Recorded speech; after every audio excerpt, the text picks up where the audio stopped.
All right, hang on, everybody, because we are on the air and on YouTube. A pleasant good morning, everybody. This is Breakfast with Roger and Friends on this beautiful Thursday morning, the 17th of July.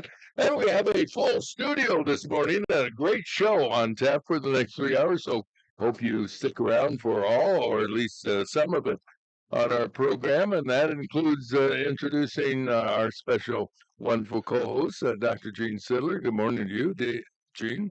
Good morning, everybody. And Mike Dentino. Well, Good morning, yes, from Marshall County.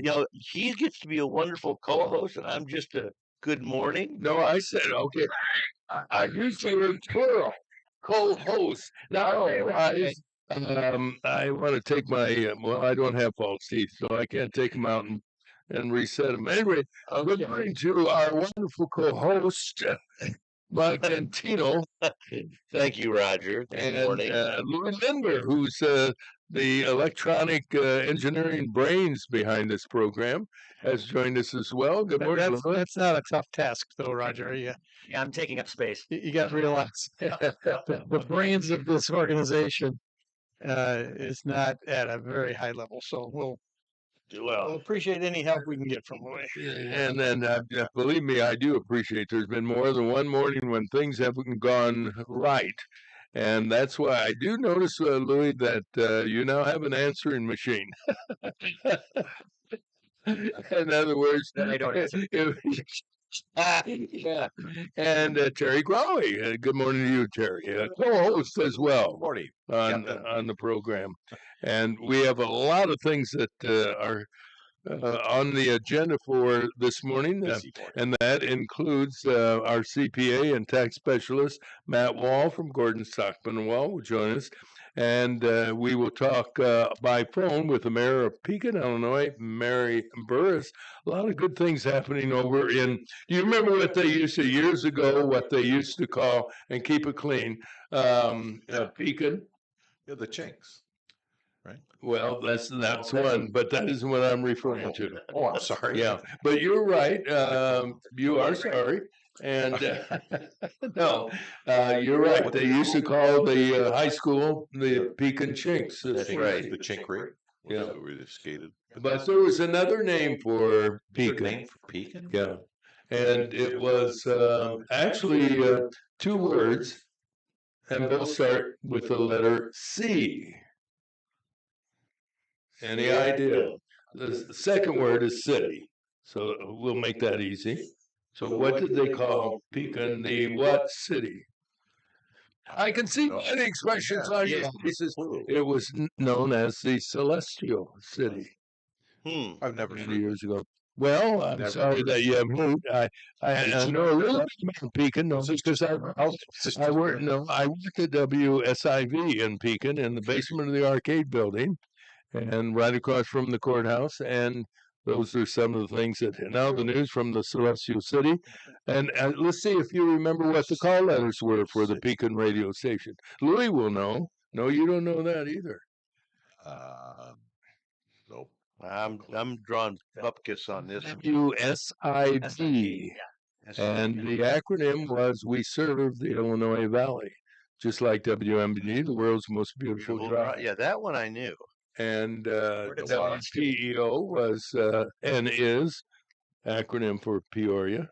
And what's the wazoo? And well, I think that was self-explanatory. I think so. And I don't know if any of you remember who one of the very popular radio announcers on WSIV went on to big time things in Chicago. I believe he worked for WGN. Great radio voice, Dick Lashbrook. Does that ring a bell with any of you? Hopefully you do. Yeah. No, Wonderful.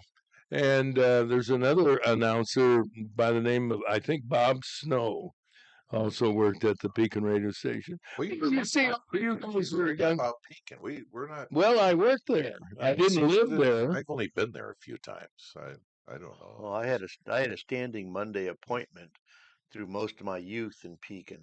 Oh, with your probation officer? Yes, very close. No, it was my two great aunts, Jean and Rose. We went every Monday for dancing lessons In Pekin, in really? Pekin, yeah, on Court Street.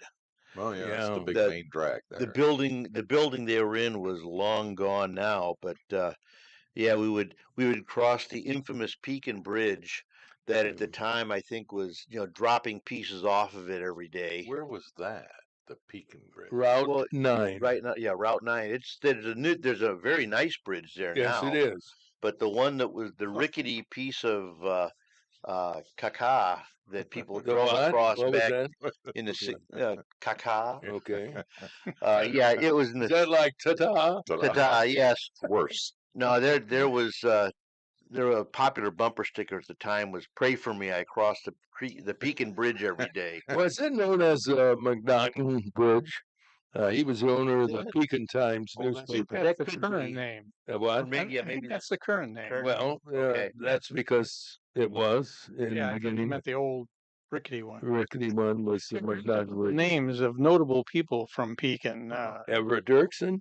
Well, Everett yeah. Dirksen is He's on the buried list. outside. Scott Well, Altman. outside here? other people are buried outside. Yeah. But anyway, go ahead. I'm sorry. Altman, of course. The astronaut. Here's one I didn't know. Susan Day. Is it name ring a bell? Yeah, she was an actress on. Partridge a Family judge. actress. Yeah, Wasn't she a judge? No. no. Oh, And does her last name spelled D-E-Y? That's correct. Yes. Yeah. Very attractive young lady. Very Is attractive. she still alive? Oh, yes. Kicking? She's still alive. But she doesn't live in Pekin. No. Who was the guy in the Partridge Family? Danny David Bonaducci. That's right. yeah, Is that Danny right, I guess? Bonaducci and David Cassidy. David David Cassidy, Yeah. that's Cassidy. right. Yes. Wow. DA Points. The golfer, Professional. graduate of the University of Illinois, I believe. George Saul, former Illinois politician, businessman. Hmm. Name is slightly familiar to people these days. Well, how about Sodweddle? Is that a popular name? Steingraber. No, Sodweddle was this. He had a dairy, had a milk company, Sodweddle Dairy, I believe. That name is not on the list of Well, I'm notable sorry for that. people from Pekin. Is that it? Do you have any other name? Well, there's Martin Lohman, and he's Marty the Lohman, one and for that whom bridge the is Shade also Lohman named Shade after him. I was a good friend of his son or grandson, Marty Lohman. The Jets, a 1970 rock band. I'm not sure I am too Jets? familiar with. That's not one The that's on my Jets. radar. The New York Jets or the Pekin Jets? No, no, It's rock just band. the Jets. Oh, right. Okay. Yeah. You remember it, Charlie? No idea. All right. Remember Joan Jett? Yeah, Yeah. Most of these, there's quite a list here, The but most of Jets. them are not names. not That I household think name. And anyone- Sodweddle's not on the list, you No, said. Oh, no. I'm shocked and dismayed. Liz Bruner, does that name ring a bell? Liz Bruner, Miss Well, Illinois, We'll ring a bell. She's 1979, Miss Illinois. We will. and a journalist newscaster. What's her name again? Liz Bruner. Missed that one. Yeah, again, a long list, but I don't think you'd recognize too many of the others here. John McNaughton, Harvard Law School professor, Vietnam War planner. He must have worked for the administration back in the 60s. That's it. George Saul, is that name? George Saul, ring a yeah, bell? he was a S-A-E-L, Saul? high-ranking Democrat. A lot of Democrats live in Pekin, as if that's important. Oh, to them it is. Yeah. All right, anything else you want to add for the good of the show before we move into the news? Nope. All right. If it's news to you, it's news to us, and we'll give it to you right now.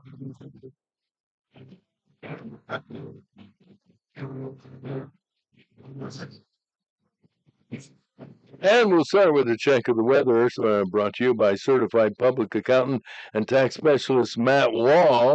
With Gordon Sackett and Wells, we mentioned he'll join us around 7:30 this morning. Matt offers a wide range of specialized services designed to address the ever-changing, and boy, that's true, accounting and tax needs for individuals and businesses.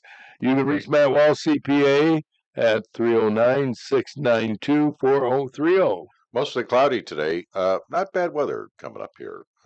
Not as warm today. High 79 tonight, cloudy. Low 64. Be a pleasant evening. A pleasant sunny day tomorrow. High 84. Tomorrow night, thunderstorms. Low 72. Saturday morning storms, and then becoming a little sunny. High about 89. Look for rain Saturday night and Sunday. High Sunday 85. So we're out of the 90s. At least that's good. Right now. Hallelujah. Yeah, no kidding. Right now, it's still a little humid out, but and it's 74 degrees at the water. All right. Thank you. And now the news brought to you by your hometown community banks division of Morton Community Bank.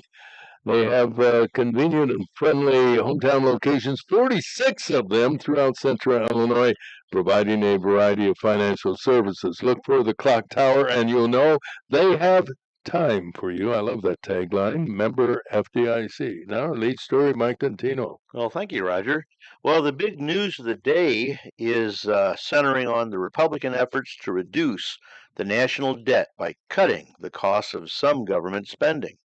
Called the Rescission Bill, it seeks to eliminate or reduce funding for national public radio and public television, as well as some foreign assistance. Democrats criticized the Trump Big Beautiful Bill, claiming it would add to the national deficit, but they oppose cutting $9.2 billion as proposed by the GOP.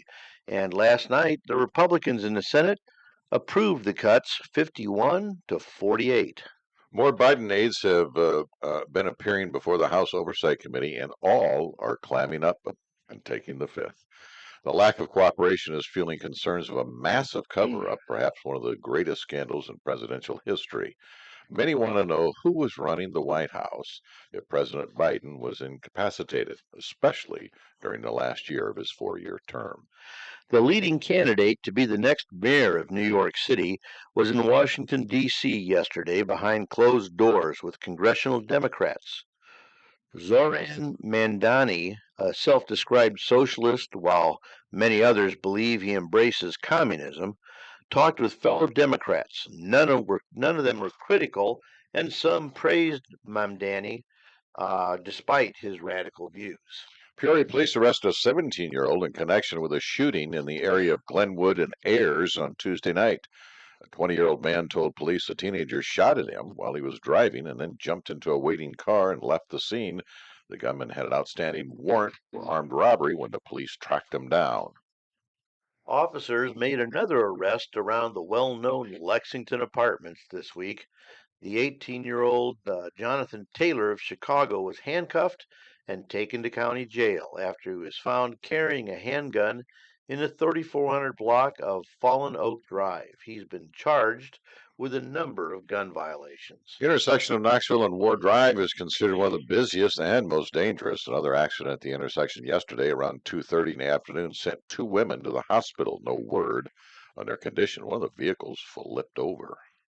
For a long time, many have suspected protests against President Trump and other Republicans have been bankrolled by left-wing political groups and well-heeled individuals.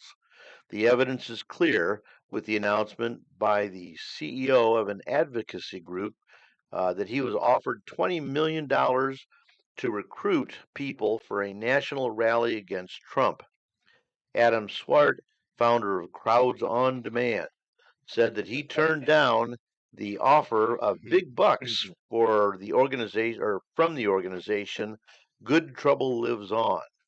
That organization, yeah, a hell of a name, isn't it? We could use them for the show. Well, you got an organization called Good Trouble Lives On. That's exactly the type of thing. My mom would give me a swat over the top of my head. For that. And what the hell are you thinking?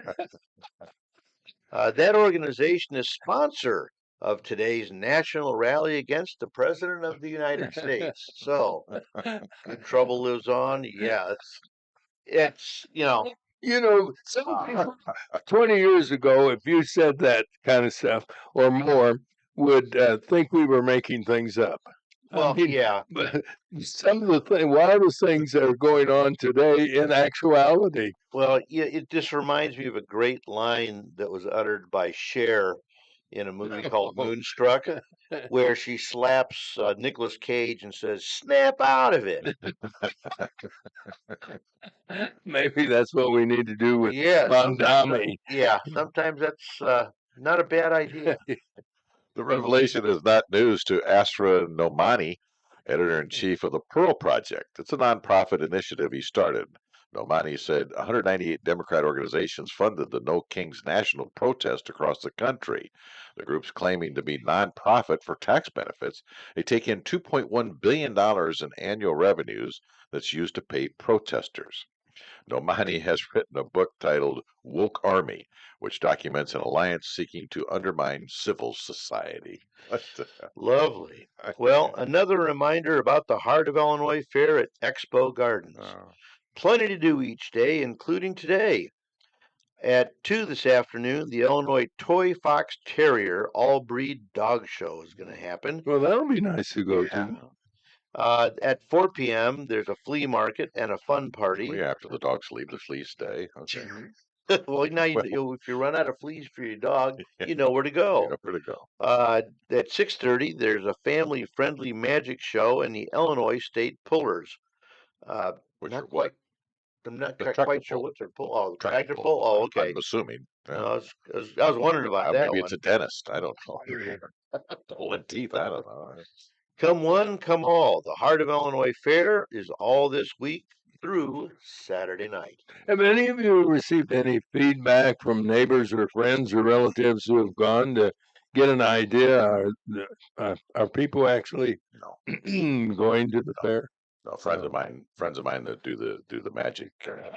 They're I think they had four came in to see the show. Oh man! They took pictures of the parking lot. There was, I don't know, 5, 6, 8 cars in the parking lot. I'm sorry.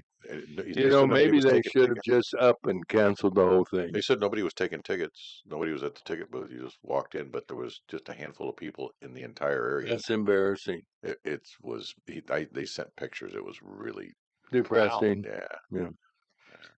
And that you have the news with for the news. Terry and Mike, and more news from our friends at WCBU, where we write the news, we don't copy it.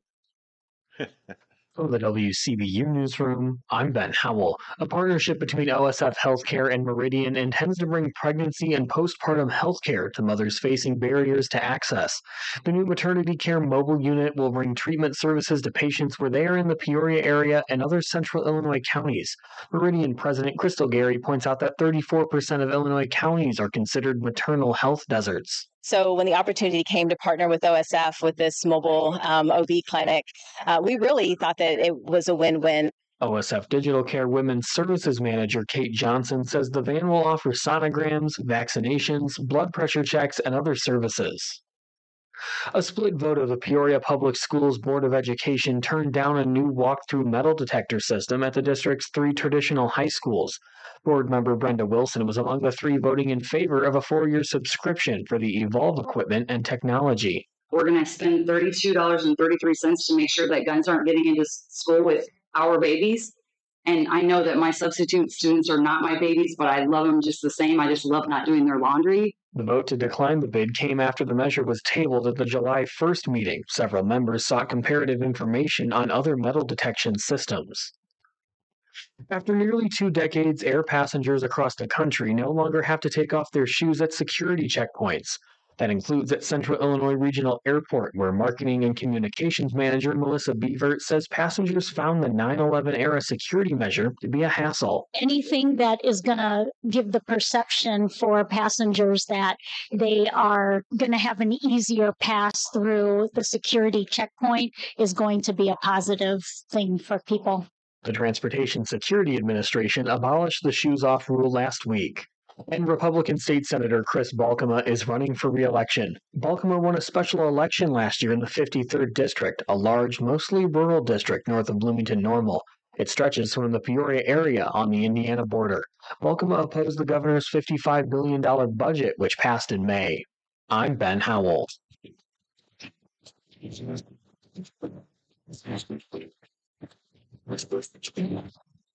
there you have the news that is news. And speaking of news, let's get into sports. Dr. Gene Sidler is here with all the latest. And it's brought to you by BradleyFans.com. Any action, activity on your website? Yeah, this is a relatively slow time of year, obviously, for college basketball. About the only topics are the schedule. We don't know what the schedule for 25-26 season is, and people are speculating. A couple of the games are known now, even though Bradley hasn't announced them officially. Oh, but you can. Well, we can because we have found out. Well, if Bradley has a game scheduled with, say, Northern Illinois might release their schedule in June, but Bradley might not release it till August. So we'll find out because Northern Illinois releases the schedule and it's got Bradley on it. We'll find out that Bradley is playing a game there. Northern Illinois. Yeah. Who else? Can you give another team that we might be playing other than the obvious in the Missouri Valley? Well, and of course, the Missouri Valley schedule is not released yet here. But we know who they're going to play. They're going to play ISU and Northern. Well, we know they'll play every team twice now this year because there's one less team. There's only 11 teams in the league now, and who dropped out? Missouri State dropped out. Yeah. They moved to the Conference USA. Here we go. Do you have any other insight? I have to. You know who's on the list? Bradley schedule page. List. Yes, I do have. Come to rehearsal, you don't know what we're going to do. What is known so far, but I have to find it. Yeah, you caught me off. Okay, here we go. We do have November 8th, a home game against Central Michigan University. Central Michigan, where making my a trip down from grandson Mount is, Pleasant, Michigan. Yeah.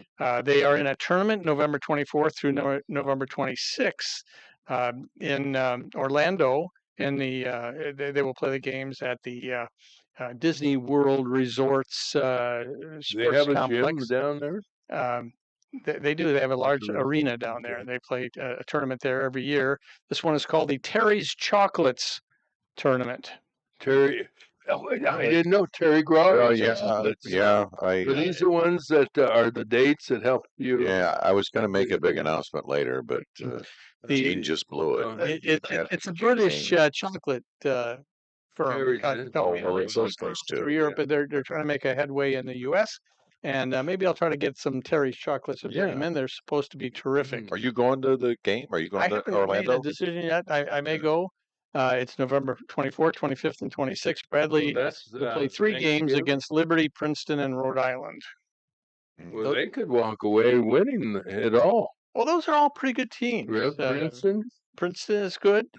Liberty was a tournament team last year. Valence? Liberty University. That was Jerry Falwell's university. That's right, Jerry Falwell. He since hit the turf. Jerry Falwell. They have a home game against Washington State. They played out there in. That's right. Where's Washington State? Spokane? No. It's Olympia. I know. I don't remember what city Washington State is in. They have a road game at Northern Illinois up in DeKalb, and they have a road game to DeKalb. Yep. That'll be part of a home and home, and so they'll come and play Bradley. I think next year. They have a road game at University of San Francisco. Remember, they played them here in Peoria last year, beat them. Those are the ones known so far. See, ladies and gentlemen, you won't hear this on TV or in the newspaper. These are exclusive on BradleyFans.com. There's no fee for participation. Anybody can look at the information that's on the site. You can also sign up and register and maybe get a few more perks from it. The board will notify you of new posts, new information. Terry's Chocolate Bar if you sign up. And you might get a Terry's Chocolate and Bar. You could get, if you're a long-time member, a free physical. Yeah. You're still doing that, aren't you, Doctor? I won't go there, Roger. Okay. free prostate exam for those that don't No, sign up? no. No, we're definitely not All going right. there. Now here's more news.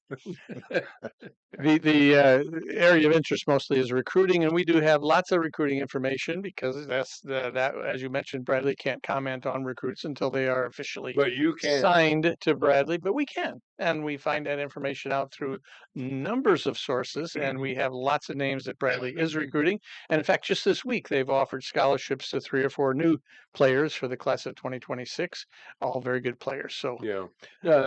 Click off a couple of the names of your news sources.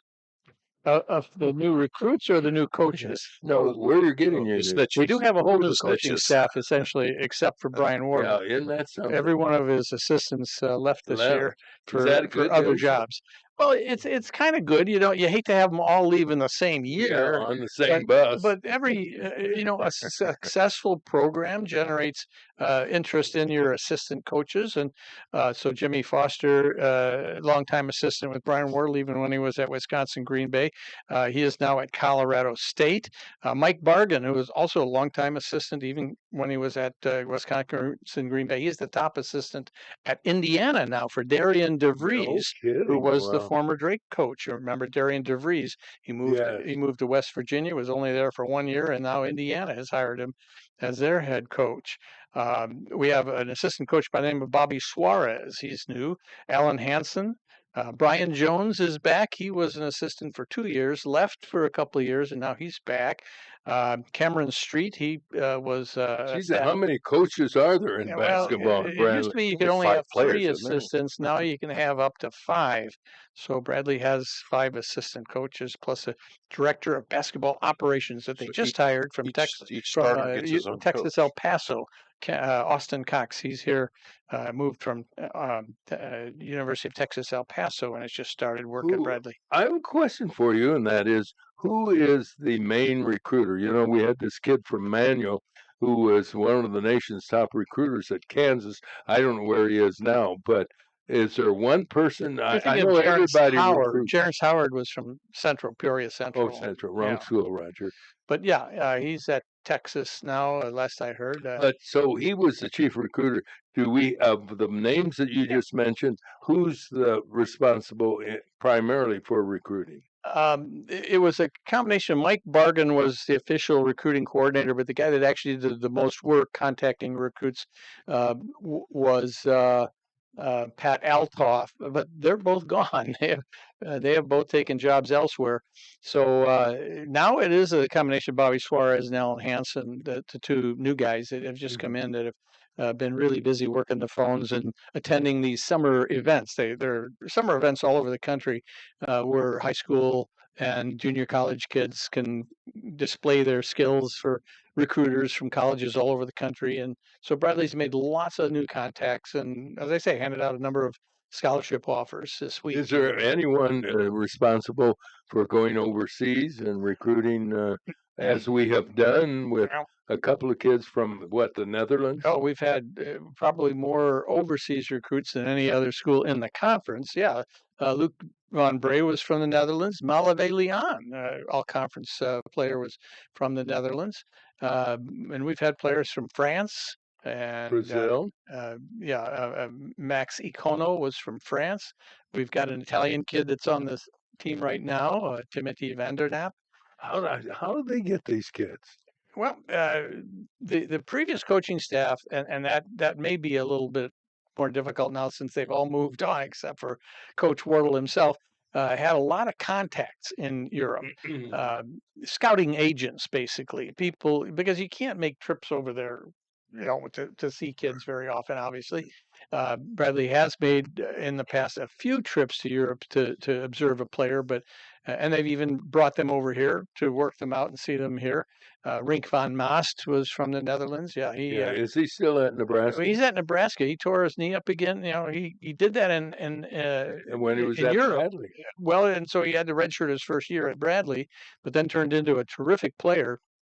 And then transferred to Nebraska, played 1 year and had a great year, and then he tore his knee again, and he had ACL repair surgery. So he sat out all of last year, and he's hoping to get the NCAA to give him a waiver for basically what would be a 6th year of eligibility. Can you imagine 6 years going to college? Yeah. Now, I have a question for you related to red shirt. Do they actually wind up wearing a red shirt? It comes from a term in football where kids that were sitting out and not playing that year in practice, they would wear a red shirt so that Everybody knew that the kid everybody knew that they weren't part of the team. They wouldn't try to take them down or do too much damage to them or something because they probably were recovering from an injury or something significant like that. So So yeah, it doesn't mean because he read a red shirt, he's a Republican. no. And in fact, all of Bradley players wear red shirts Oh, because it's a well, they're school color. Republicans. No, that's their school color, right? Okay, oh, No, that's that's not true. Anyway, true. enough of Bradley. not true. Sports. Major League Baseball All-Star break continues through today, and games resume tomorrow. A 4-day break in the schedule. It used to just be 2 or 3 days for some schools, but now they have a 4-day break for every team, and the games will all resume on Friday. Chicago Cubs start a 3-game series Friday in Boston against the Red Sox with an afternoon game. The St. Louis Cardinals play in Phoenix against the Arizona Diamondbacks Friday night. And Chicago White Sox are in Pittsburgh starting a series against the Pirates. Cubs are at home, by the way. I mentioned that they were on the road in Boston, but they are actually at home against the Red Sox. The Midwest League also had a 4-day break. All of the minor leagues had a 4-day midseason break because of the Major League All-Star break, even though the Midwest League's All-Star game was actually last month. The Peoria Chiefs will resume action Friday and play through Sunday with games in Moline against the Quad City Storm. They started the second half pretty strong with a 9-5 record, and now they've lost 7 games in a row. So 9-12 record. They got to get things going again if they want a chance to stay in contention here in the second half of the season. In golf, the Open, formerly called the British Open, now it's just called the Open. It started this morning, teeing off. The first groups are just now finishing up the 18 holes.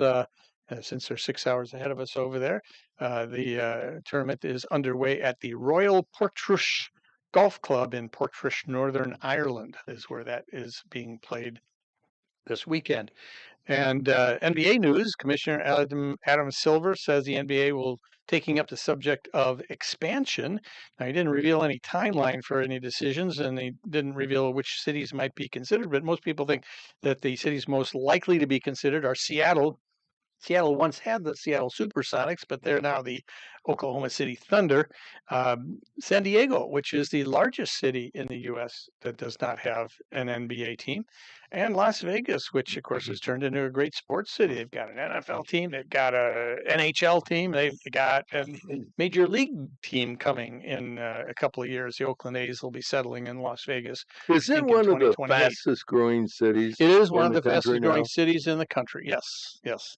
And of course, a lot of money. All you got to do is drive down the strip and see. When was the last time you were there? No water. Well, we were there last September. Did you see Celine Dion? No, it was the Eagles we saw in residence at the Sphere. Remember? Didn't they come to Peoria recently? The Eagles, they were in Peoria, I think, a time or two, way back in the 70s. Way back, yeah. Not recently. NFL season right around the corner. Chicago Bears training camp begins Saturday. Day after tomorrow, July 19th, when rookies are due to report. Veterans due next Tuesday. Still down in Florida? No, that's at Hallis Hall in. They never did have. The Bears had a place in Florida. Well, why would you go to Florida in the summertime? I thought they had a place. Again, you're showing examples. You've been drinking lately. It used to be in Kankakee at Oliver Nazarene. It used to be at well, it used to be up in Plattsville. But did they also? That's what up in Wisconsin. Well, yeah. And then Oliver Nazarene for a while. Bourbonnais for a while. Platteville. Bradley Bourbonnais. Bourbonnais, actually, that's where I was thinking with Olivet Nazarene University. But now they do it in Lake Forest at the Hallis Hall. They've got a full preseason camp. Aren't they going to wind up finishing last again? No, and they weren't last year. They had a in their division. Season. Yeah, they were not last. They finished behind Detroit and Green Bay, but who's left? They're going to be better. Minnesota. Minnesota. Was bad last year. Their quarterback got injured in the first game, and he was out all year. Poor baby. Anyway, the NFL preseason starts 2 weeks from today. First game. That's hard to believe, isn't it? The Hall of Fame. Isn't there at one time all the sports playing at the same time? The NHL, the NFL, the NBA. In October, they're all playing at the same time. UAW. And in April, they all play. Although in April, it's basically just the NFL camps that are going, the early camps. So yeah, really just October is when all 4 of the major sports are playing at the same time. And what field do they play on when they're all at the same time? Is it indoor, outdoor? They're not together. It's different. It's in a small room about this size. Yeah. About the size of my brain. Is there anything else on just to remember? My favorite event in July, the 112th Tour de France. Oh yeah. Now, you're not bicycling. Do you have a bicycle? No. No. So you got a shoe I've had one and it just got rusty and old. I finally dumped it off at the Goodwill. So no, I don't have one now. Yeah. It got rusty and old. Yeah, like all of us. They head into the Pyrenees Mountains today for stage 12 of the 21-stage race. The leader after 11 stages, Ben Healy, an Irish cyclist, not known for being a good mountain climber, so he's probably going to drop back. And second place is Tadej Pogacar, who is the favorite and is a strong mountain climber. So he's only 29 seconds behind in second place. I expect him to move into first place after 1 or 2 of these mountainous stages. The U.S. guy? Where's the U.S. guy? Pogacar is Slovenian. Ben Healy, the leader, is Irish. There is an American in 5th place. So 5th place, okay. Hanging in there pretty high. Matteo Jorgensen hanging in at 5th place, but he's 2 minutes 6 seconds behind. And well, it's hard to make up a lot of time, especially because he's not a great mountain climber. Most of the rest of the stages are in the Pyrenees, then they move over into the Alps, and only the last couple back to Paris are relatively flat. So not a lot of chance for him to gain. So I don't see he has any chance of moving into the top 2 or 3. But just encouraging that we have an American in the top 5. Oh yeah. Do they pay? What positions pay? How many positions pay in that? How many pay? First place, second place. They have a variety of categories. They have the top overall individual. They have the top team. There's actually teams in the race. Right. They have the top sprinter. You get points for sprinting to see who wins these short sprints at the end of each stage. And some stages have sprints in the middle of them. There's the top mountain climber. The guys that scale the mountainous stages the best. Wow, how much bread do they give away? Yeah, there's a lot of money because of sponsorships for all this. There's a lot of money involved that helps support these teams. The money goes to the teams, but I'm sure that the individuals get shares based on how high they finish. Sure. But yeah, I don't really So we know. could be in the money. The U.S. could be in the money, maybe. Well, we could make some money betting on it. Okay, I'd like to interrupt this wonderful conversation to bring you the news and the weather. Then for the sports, Way fast. if I may interrupt. Sure, you can take over. Thank you. Your show. I used to think that. And our news brought to you by Kyle Barnold. And Kyle, eager to serve you with free reviews of your insurance plans for auto, homeowners, health, and life coverages. He does that, no cost, to make sure you're receiving the right insurance.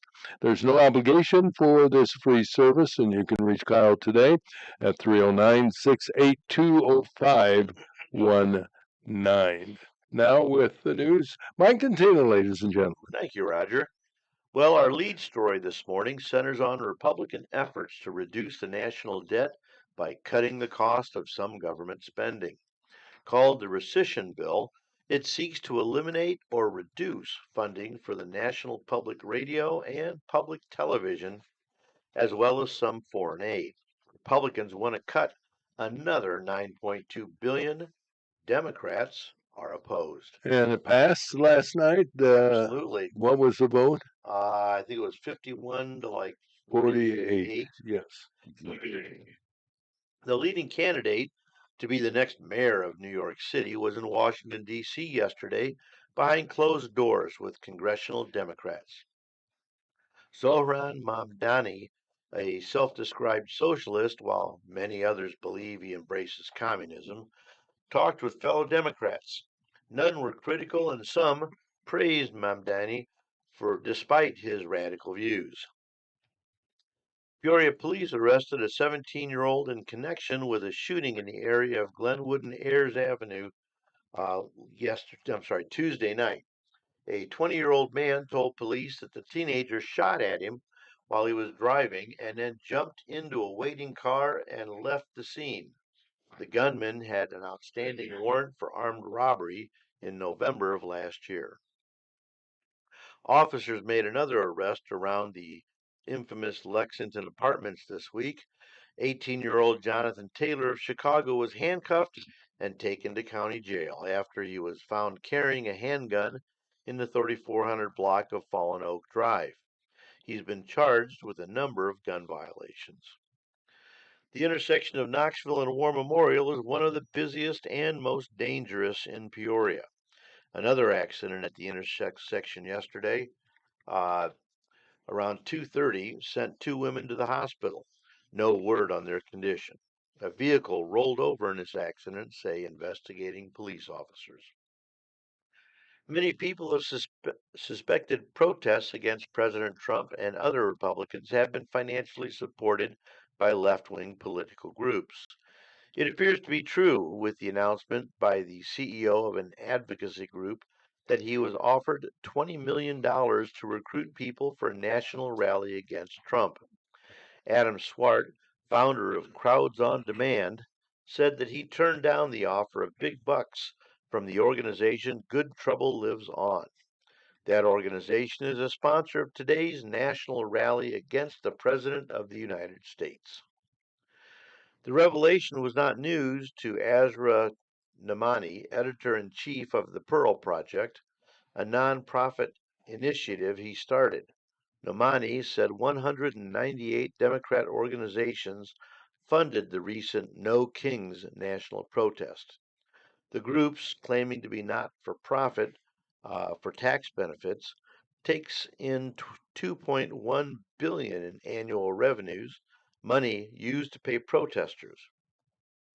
Namani has written a book titled Woke Army, which documents an alliance seeking to undermine civil society. Another reminder about the Heart of Illinois Fair at Expo Gardens today. Plenty to do there. At 2 this afternoon, the Illinois Toy Fox Terrier All-Breed Dog Show. At 4 p.m., the Flea Market and Fun Party. At 6:30, family-friendly magic show and the Illinois State Pullers. Come one, come all. The Heart of Illinois Fair all this week through Saturday night. Now, you have a background in drama. You needed to put a little more drama into. Come on, come on, yeah. Get emotional. about it. Try it again. Just yeah. Just to come one, come all part? Yeah. Okay. Well, whatever you want to do. Whatever you feel, whatever. Yeah. The Heart of Illinois Fair all this week through Saturday night. Come one, come all. That was great. I'm going now. I'm going. Yeah. Motivated me. If nothing else, I'll get more dramatic. Yeah. Okay. Yeah, because we are giving awards out later on. Now, how about a check of the weather brought to you by Fisher Tree and Stump Removal Service? No tree too large or too small for Dave and Melissa Fisher. Using some of the most modern equipment in the industry, the Fishers provide quick, efficient, and complete removal of trees and bushes. Free estimates available at 309-369-6412. Well, today, Roger, mostly cloudy and not so warm, high 79. That's about what it is in here today. Tonight, cloudy, low 64. It is warmer in here. Yeah, you know what? Get the air back on. Well, here's what happened. What happened We now? complained because it was No, it was just we, cold. not we. You. No, we had Now, are you there's gonna not a are you we. gonna back me up on this? Oh, I heard you discuss this a couple days ago. Maybe it was Monday. But you remember you went down and got a coat. But he didn't Yeah. complain. Yeah, I have one Yeah, in you my car, complained to but the I owner. was ready You for it today. No, complained. no, I need Picked it. up the phone and no, called the no, owner. I did not. No, there's a That's what you manager. said the other day. Well, I lied. Okay. The manager of the building's office is right next door. We'll go beat on his door and tell him to turn up the air. It's not his, it's Oh. her, and she's only here once in a while. Oh, So Never it is. is, yeah. Hmm. It's run kind of remotely. The owner is in San they live in Diego. town. Where does she live? I'll go to her house. It's rich. It's Well, blustery. I'd like to go to her house too. It's in San It's- Diego. If No, you- the one that's got the office next door. That's the same person. No, No. no, the I'm so local confused. manager. Yes, you are, and have been ever since I met you. In my whole life. Yes. Well, hey, And now here's the check. Oh, low 64 tonight, and I can't Yes. wait to get in the 64. That'll seem cold to me. A Yeah. pleasant sunny day tomorrow, high 84. Tomorrow night, thunderstorms, low about 72. Saturday morning storms, and then becoming sunny, high 89. Right now, it's 74 inside and outside Yeah. at the Well, wazoo. well, it is a little warm, but remember now we have what, 1, 2, 3, 4, 5 heavy breathers, and true. that is contributing No, to the heat not in here. as much as Now, when I came in by myself, and that's usually what happens every morning, I was very comfortable. But well, since we all should have of left you you. have But come in, we should have left you Louis alone. got on a long sleeve shirt. You've got on a long But sleeve it's a really shirt. lightweight. You can almost see through it. It's not. This isn't holding the heat. And I have short sleeve, and I took my Jean has pants off one, an and hour Mike, ago. I Has- barely have a shirt on. yeah. I took my I'm pants very off an thin. hour ago, so The it's still. problem is I'm not gonna when you stand up. deal with temperatures, everybody's body thermostat is usually different. Am I right on Well, that, yeah, Reverend? Depends on how I your believe blood so, flows. yeah. Yeah. So you're having hot flashes right now. No, So I no, understand the challenge you face. no, I. And Louis Linder is here. He wants. He's got. What is today, Louis? Hot. Say hot, Louis. Today something happened in history, All right. 1981. So something happened. Maybe I'll kick it off. So you have any clues in 1981 on this day? 1981 on this day. Well, was it a Was it It was, sports, it was no, not sport. government? No, not government. industry? Almost. Entertainment. No, this was along the lines of a disaster. Was it a manufacturing? Ooh, close. Like something in India.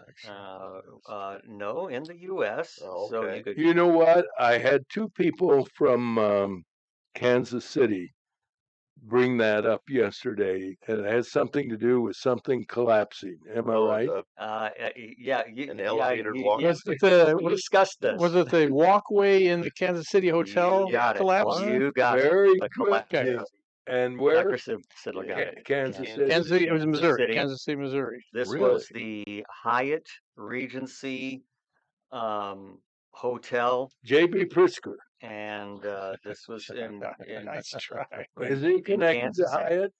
I don't know about that. The Hyatt, the No. Pritzker family owns Yes. the Hyatt chain. Yes. Yeah. Yeah, figures. So he has a scandal in his background. So these were skywalks. Were One people was on them? Were people in them? it was Yeah. concrete and glass. Oh, people One is died. on the Oh, second floor. One is on the fourth floor. And oh. How many people died and were injured in this? okay, we have 114 people were killed, Oh my. and then 216 were injured. And it could have been more because later on it says that there were 1,600 people in attendance. There was so what you had Well, was how does a so many lobby. people? Not that many people were on the Skyway. Right, There right. was a So party it going fell on Right, people. right. Oh, There it's a was party, yeah. there was a party and a dance going on in the lobby, And that fell. and there Oh was, and there my was God. people on the fourth skywalk. It collapsed onto the second floor skywalk that collapsed, and then that collapsed on Yeah. people. Oh my. Apparently, what ended up in the aftermath and the research of it was that they kept changing the plans. They kept changing the plans of When they were building it. when it was designing and Well, I hope building it. that's not the one Even that's the on your history quiz. Is it going to be the same one? No. no, Oh, good. even the yeah, even Depends. I get to answer first. the, Go ahead. the roof collapsed. The roof collapsed during construction of this Really? That should have been a red Yeah. flag. right there, That should have been. there. Wow. there. Just Now, how does that compare with the Okay. Twin Towers Okay. disaster? Okay, at the time, there was a bigger collapse. I don't know if Dr. Sidler wants to look it up, but it was called the Pemberton Mill textile. Pemberton Textile Mill, 120 years prior. So we're talking the 1800s. It was a major collapse. Something like 600 people were killed. What was 600 people? Yeah. What kind of a building was that, and where is It was Pemberton? textile. It was textiles. Textiles. Yeah, The you roof did say. I collapse, don't know if it's probably. I'm Massachusetts. assuming. Pemberton, it was in Lawrence, Massachusetts. Yeah. And it was a textile mill. Yes. Employed a lot of people. 1860. What collapsed? The whole building? I bet it's a roof. Well, there were a lot of people Let's see, working part of there. the building's brick wall bulged, exploded, and then within seconds the mill collapsed. Exploded. Tons of machinery fell through disintegrating floors, and screaming mill workers were carried down with that. It formed a large pyramid after it had finished collapsing. Let's see, 145 were killed. Well, let's see. It says between 90 and 145 people were killed, another 166 injured. My guess is maybe some of those died later because obviously in 1860 the right. medical They didn't have care AMT on the scene. was not. They had nobody like a yeah. Dr. Sidler.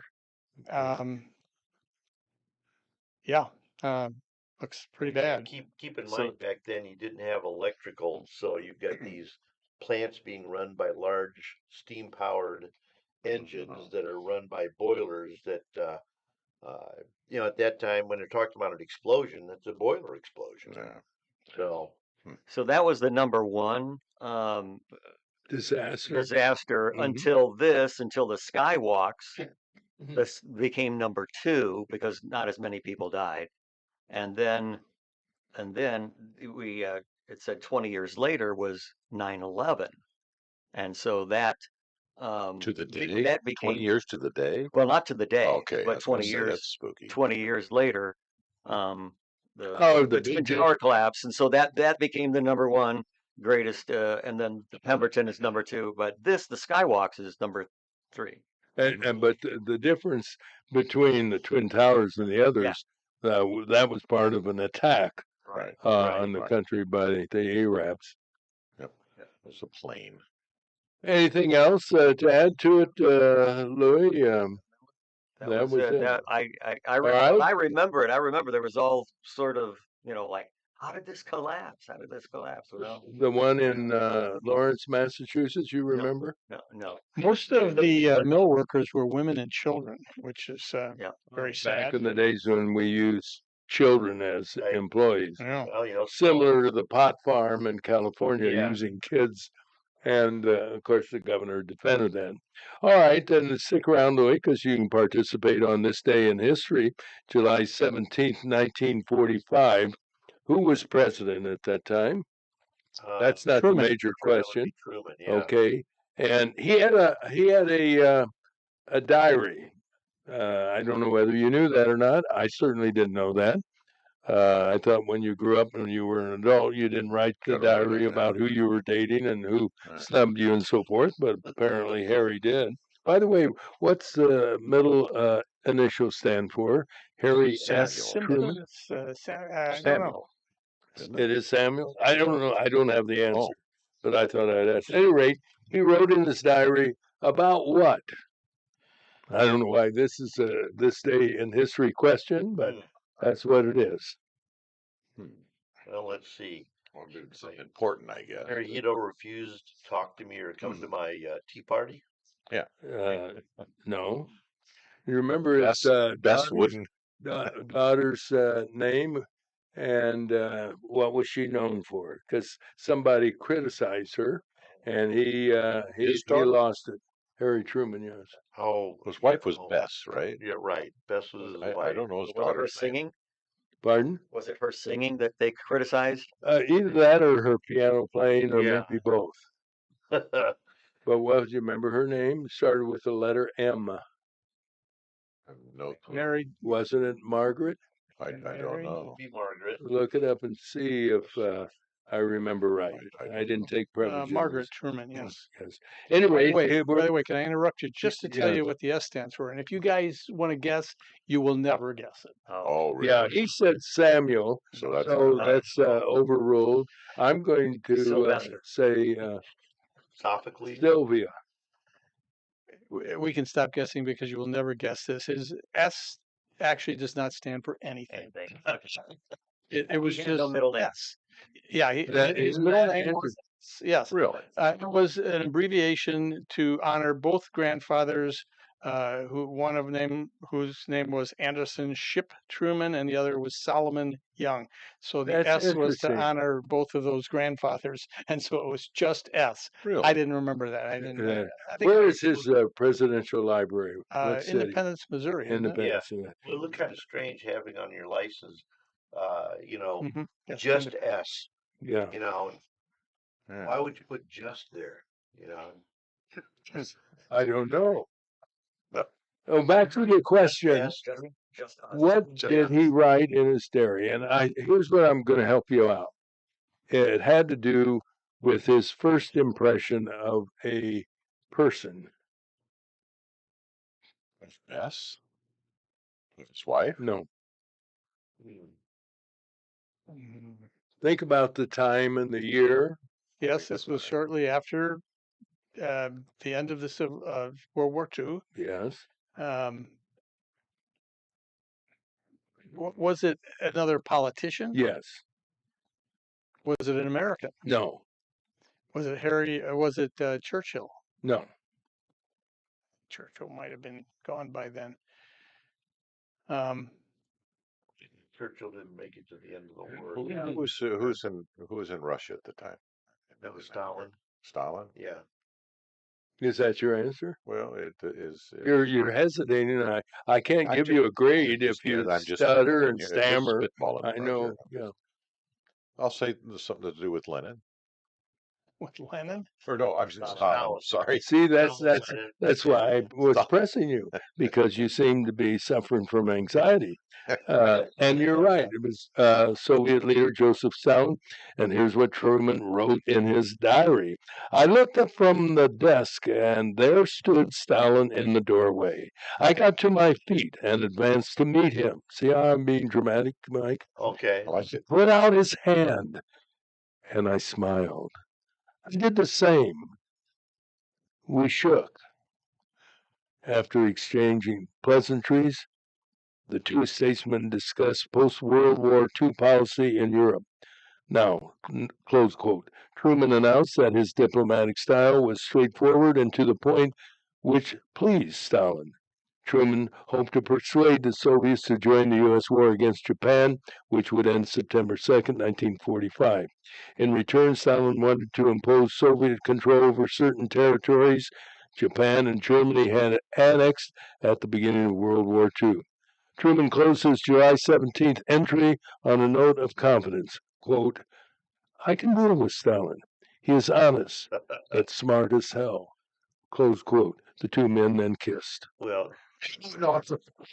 Well, I think the reading though was very. I don't know. I Air found it kisses. tugging. Did you feel the heartstrings? The reading alone, the repertoire Yes. was. Well, thank you. Just I worked on it early this morning, and while looking in the mirror, and I did a was wonderful pleased. job. Now, here's my question to the panel, well-educated men. Why would this be an important this day in history? You know, were Because they it's bored? otherwise a very dull day in history. Yeah. yeah, that's one And thing. I'm not talking about the show. I said, Well, the other reason would be that Truman couldn't have got it much more wrong as far as I can Stalin deal with was, yeah, Stalin. yeah, he couldn't Now, deal with it. Yeah. I do have a story about the criticism of his daughter here.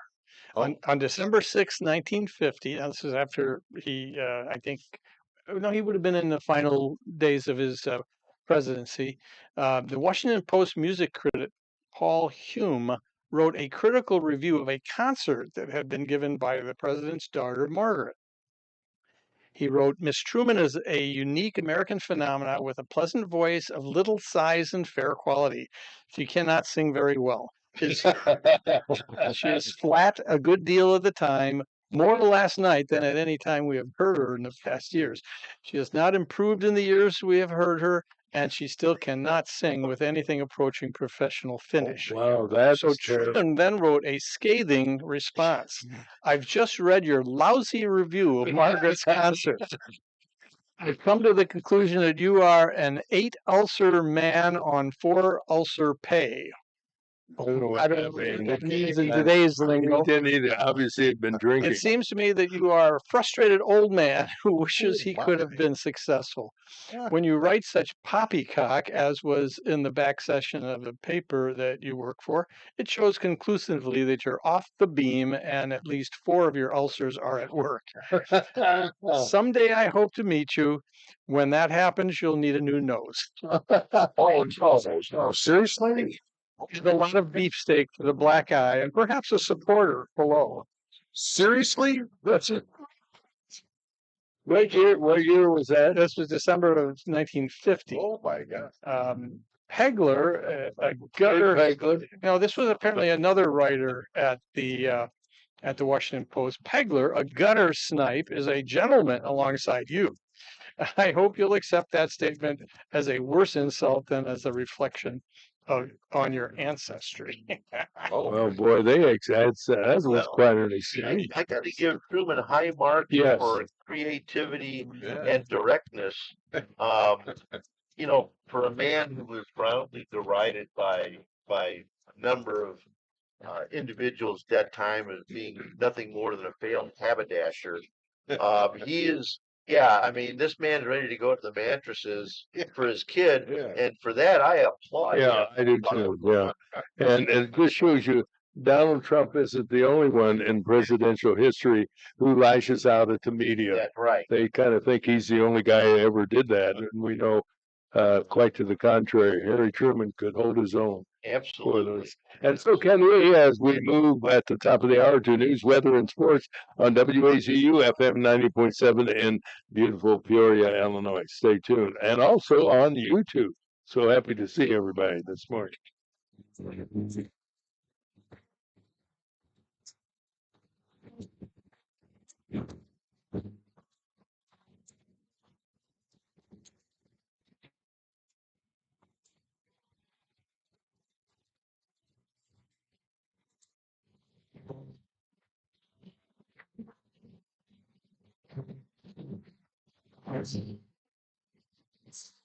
A pleasant good morning, everybody. It's 7:03. This is a beautiful Thursday morning, the 17th of July, and we begin with a check of the weather brought to you by Steve Sink.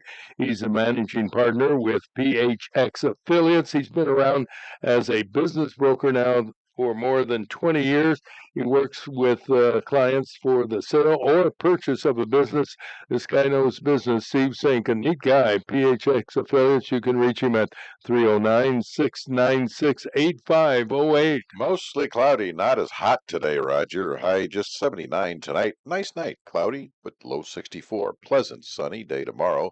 High 84 tomorrow night, thunderstorms, low 72. Saturday morning storms, and then becoming sunny, high 89. Look for rain on Saturday night and Sunday. High Sunday 85. Right now 75 at the Wazoo.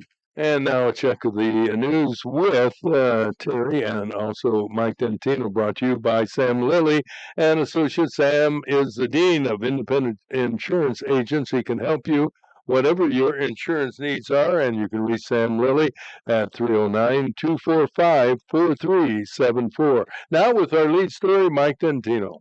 Thank you, Roger. The big news of the day centers around Republican efforts to reduce the national debt by cutting the cost of some government spending. Called the Rescission Bill, it seeks to eliminate or reduce funding for national public radio and public television, as well as some foreign assistance. Democrats criticized the Trump Big Beautiful Bill, claiming it would add to the national deficit, but they oppose cutting $9.2 billion as proposed by the GOP. Last night, Republicans in the Senate approved the cuts 51 to 48. More Biden aides have appeared before the House Oversight Committee, and all are clamming up. They're all taking the fifth. The lack of cooperation is fueling concerns of a massive cover up, perhaps one of the greatest scandals in presidential history. Many want to know who was running the White House if President Biden was incapacitated, especially during the last years of his 4-year term. The leading candidate to be next mayor of New York City was in Washington, D.C. yesterday behind closed doors with congressional Democrats. Zoran Mamdani, a self-described socialist, while many others believe he embraces communism, talked with fellow Democrats, none of whom were critical and some praised Mamdani despite his radical viewpoints. Peoria police arrested a 17-year-old in connection with a shooting in the area of Glenwood and Ayers on Tuesday night. The 20-year-old man told police the teenager shot at him while he was driving and then jumped into a waiting car and left the scene. The gunman had an outstanding warrant for armed robbery in November of last year. Officers made another arrest around the well-known Lexington Apartments this week. 18-year-old Jonathan Taylor of Chicago was handcuffed and taken into county jail after he was found carrying a handgun in the 3400 block of Fallen Oak Drive. He's been charged with a number of gun violations. The intersection of Knoxville and Ward Drive is considered one of the busiest and one of the most dangerous. Another accident at the intersection yesterday around 2:30 sent 2 women to the hospital. No word on their condition. One of the vehicles had rolled over, police say. For a long time, many suspected protests against President Trump and other Republicans have been bankrolled by left-wing political groups and well-heeled individuals. That evidence is now clear with the announcement by the CEO of an advocacy group that he was offered $20 million to recruit people for a national rally against Trump. Adam Swart, founder of Crowds on Demand, said he turned down the offer of big bucks from an organization, Good Trouble Lives On. That organization is sponsor of today's national rally against the President of the United States. The revelation is not news to Asra Nomani, editor-in-chief of the Pearl Project. That's a nonprofit initiative he started. Nomani said 198 Democrat organizations funded the No Kings national protest across the country. The groups claiming to be nonprofit for tax benefits take in $2.1 billion in annual revenues used to pay protesters. Nomani has written a book titled Woke Army, which documents an alliance seeking to undermine civil society. And another reminder about the Heart of Illinois Fair at Expo Gardens. Plenty to do each day, including today. At 2 this afternoon, the Illinois Toy Fox Terrier All-Breed Dog Show is happening. At 4 p.m., Flea Market and Fun Party. 6:30, Family-Friendly Magic Show and the Illinois State Pullers. Come one, come all. The Heart of Illinois Fair all this week through Saturday night. That was There you wonderful. go. That's good. You know, based on what Terry said earlier, is there a chance at the dog show there will be more dogs than attendees? I think You so. know, That's quite I think possible. it just sounds It's terrible. It's It's sad, really. unfortunate. Yeah, it really is for that matter. All right, let's get some more news from WCBU, brought to you by Advanced Medical Transport of Central Illinois. For some 30 years now, AMT has been an important resource for emergency medical care with a great staff of paramedics and emergency medical technicians, and they're working together with our police and firefighters for your good health. Advanced Medical Transport, saving lives is what they do 24/7. From the WCBU Newsroom, I'm Ben Howell. A partnership between OSF Healthcare and Meridian intends to bring pregnancy and postpartum healthcare to mothers facing barriers to access. The new maternity care mobile unit will bring treatment services to patients where they are in the Peoria area and other central Illinois counties. Meridian President Crystal Gary points out that 34% of Illinois counties are considered maternal health deserts. So when the opportunity came to partner with OSF with this mobile OB clinic, we really thought that it was a win-win. OSF Digital Care Women's Services Manager Kate Johnson says the van will offer sonograms, vaccinations, blood pressure checks, and other services. A split vote of the Peoria Public Schools Board of Education turned down a new walk-through metal detector system at the district's 3 traditional high schools. Board member Brenda Wilson was among the 3 voting in favor of a 4-year subscription for the Evolve equipment and technology. I spent $32.33 to make sure that guns aren't getting into school with our babies. And I know that my substitute students are not my babies, but I love them just the same. I just love not doing their laundry. The vote to decline the bid came after the measure was tabled at the July 1st meeting. Several members sought comparative information on other metal detection systems. After nearly 2 decades, air passengers across the country no longer have to take off their shoes at security checkpoints. That includes at Central Illinois Regional Airport, where Marketing and Communications Manager Melissa Beaver says passengers found the 9/11 era security measure to be a hassle. Anything that is going to give the perception for passengers that they are going to have an easier pass through the security checkpoint is going to be a positive thing for people. The Transportation Security Administration abolished the shoes-off rule last week. And Republican State Senator Chris Balkema is running for re-election. Balkema won a special election last year in the 53rd District, a large, mostly rural district north of Bloomington-Normal. It stretches from the Peoria area on the Indiana border. Balkema opposed the governor's $55 billion budget, which passed in May. I'm Ben Howell. Well, it's time for sports. Thanks, Ben. Appreciate it. And sports brought to you by BradleyFans.com with Dr. Gene Sidler. Good morning. How many hits have you been averaging each month? I know it's in the thousands. Oh, monthly hits, probably 2 to 3 million during the summer. Are you kidding me? Monthly hits, daily hits. You ought to be getting several hundred thousand. advertising. My understanding is once you get to 10,000, that there are advertisers. I do have advertising, and it helps pay for all of my expenses. We just What would you charge me to promote this show on your website? a box of donuts. Hey, There you go. I'm there. That's a deal. we're going to have the owner of Tato's on our show, Rick Butler, tomorrow. Okay. So we'll start negotiating. You have a little frosting on your. Okay, there you Well, go. thank you. You got it. Well, nobody can see my I face know they anyway. see the back. Yeah. Is there any frosting on the back? No, I think you're Okay. good there. There's nothing there. Thank you. Now here's. I think that was a shot, wasn't it? That was a shot. You know, Without a doubt. Yeah. Well, do your sports now. All right, we'll try to do the sports in under 20 minutes this time. Well, maybe if we don't The, interrupt you. The Major League Baseball All-Star break continues through today, and games resume tomorrow. The Cubs will start a 3-game series at home against the Boston Red Sox. That'll be an afternoon game tomorrow, and the Cardinals are in Phoenix to play a series against the Arizona Diamondbacks, starting with a game Friday night, and the White Sox in Pittsburgh. They'll start a series there against the Pirates tomorrow night. Midwest League also had a 4-game break, and the Chiefs resume action today and will play games through Sunday in Moline against the Quad City Storm. Chiefs, unfortunately, are on a 7-game losing streak, so let's hope that gets turned around. In golf, the 153rd Open, formerly known as the British Open. It started this morning with round 1. There's a few golfers that have completed the course here already, and the leader is a Norwegian golfer, Jakob Skov Olsen, 4 under par.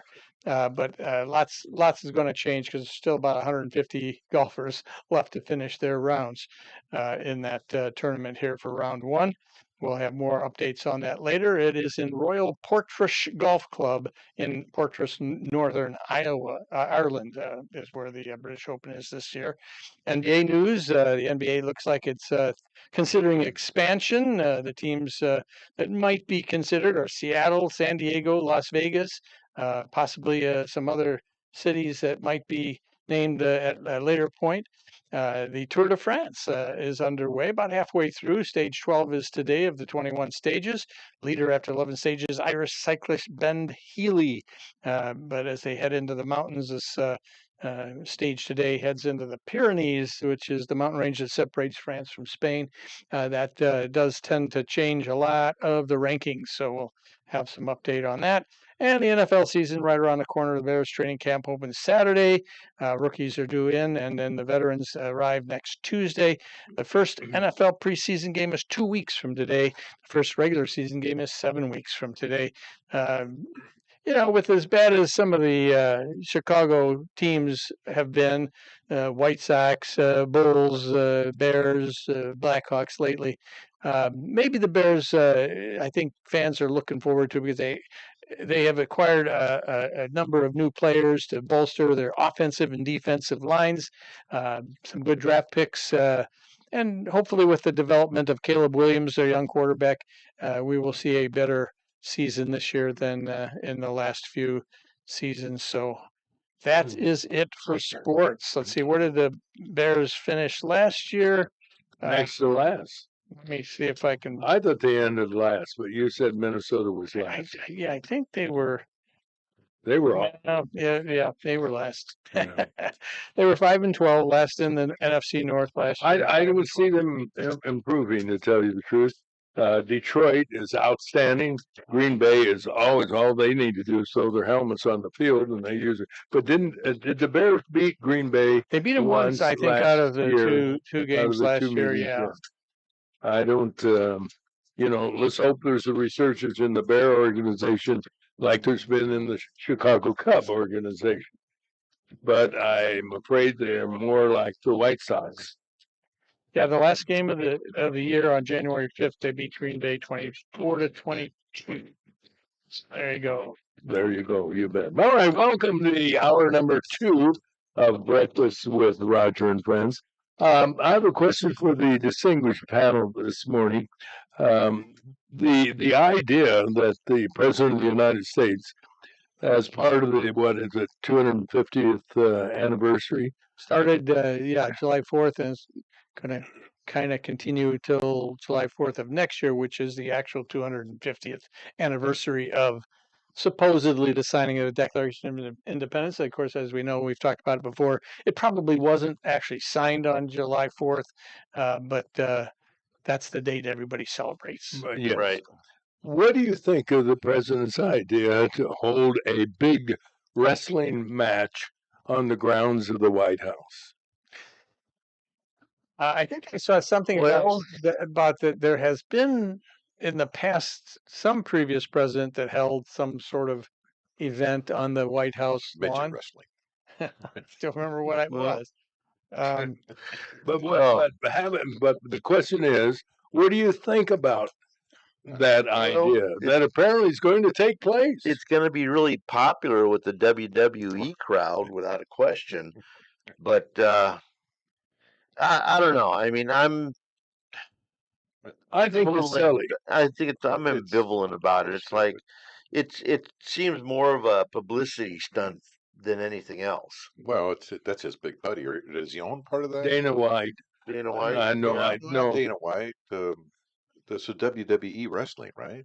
No, but this is that UFC mixed martial arts. Okay, it is Dana White. Oh, yeah. I thought it was. Well, that's not. Quit wrestling. questioning the host of the show. Well, that's not wrestling. That's MMA fighting. Yeah, that's MME. Yeah, that's different. That's MMA. No, this is wrestling. Define it any way you want to, Senator. But it is wrestling, and I've always considered this as I don't want to use the word phony because people do get hurt, but it's orchestrated. Yeah, well, Sure. orchestrated is the correct word. No, wait a minute. Are you talking about the UFC that is? I don't is know what what I'm Trump talking is about. I wasn't going The to say it. WWE is. I wasn't going to go there. You yell at me. Yeah, there's no question that the World Wrestling is scripted. That was It's- McMahon, right? Yeah, that was Vince McMahon. Yeah. Okay. But what Trump is promoting is a UFC, Ultimate Fighting Championship. It's a It's a mixed cage fight. martial arts, and it's real. It's Yeah, real. this It's is not real. scripted. This is not fake. No. That's not chairs All right. getting hit with a chair. He's friends Then with I'll people. rephrase my He's question. friends with Dana White is a big supporter of Dana Trump. White, but he's yes. also friends with Ed McMahon. Yes. Or not. Well, he's not friends. McMahon, Vince He's McMahon. friends of Yeah. Putin too. If you listen to Democrats, I mean, Linda, he's got a lot of the friends. education Well, secretary. Well, back to my original question. What do you think? Whether it's wrestling, punching each other in a cage like they did in the Roman Empire. Well, once. I mean, after all, we do have a king Yeah. and a queen. I don't. I get it. I don't think they should be using the I don't. White House. Thank you. Yeah, I'm not real What's the keen on next thing? that. Figure skating? Well, that's, I mean, Well, figures. Well, Yeah, don't- well, be how careful- real be is careful figure what skating? you wish for. yeah.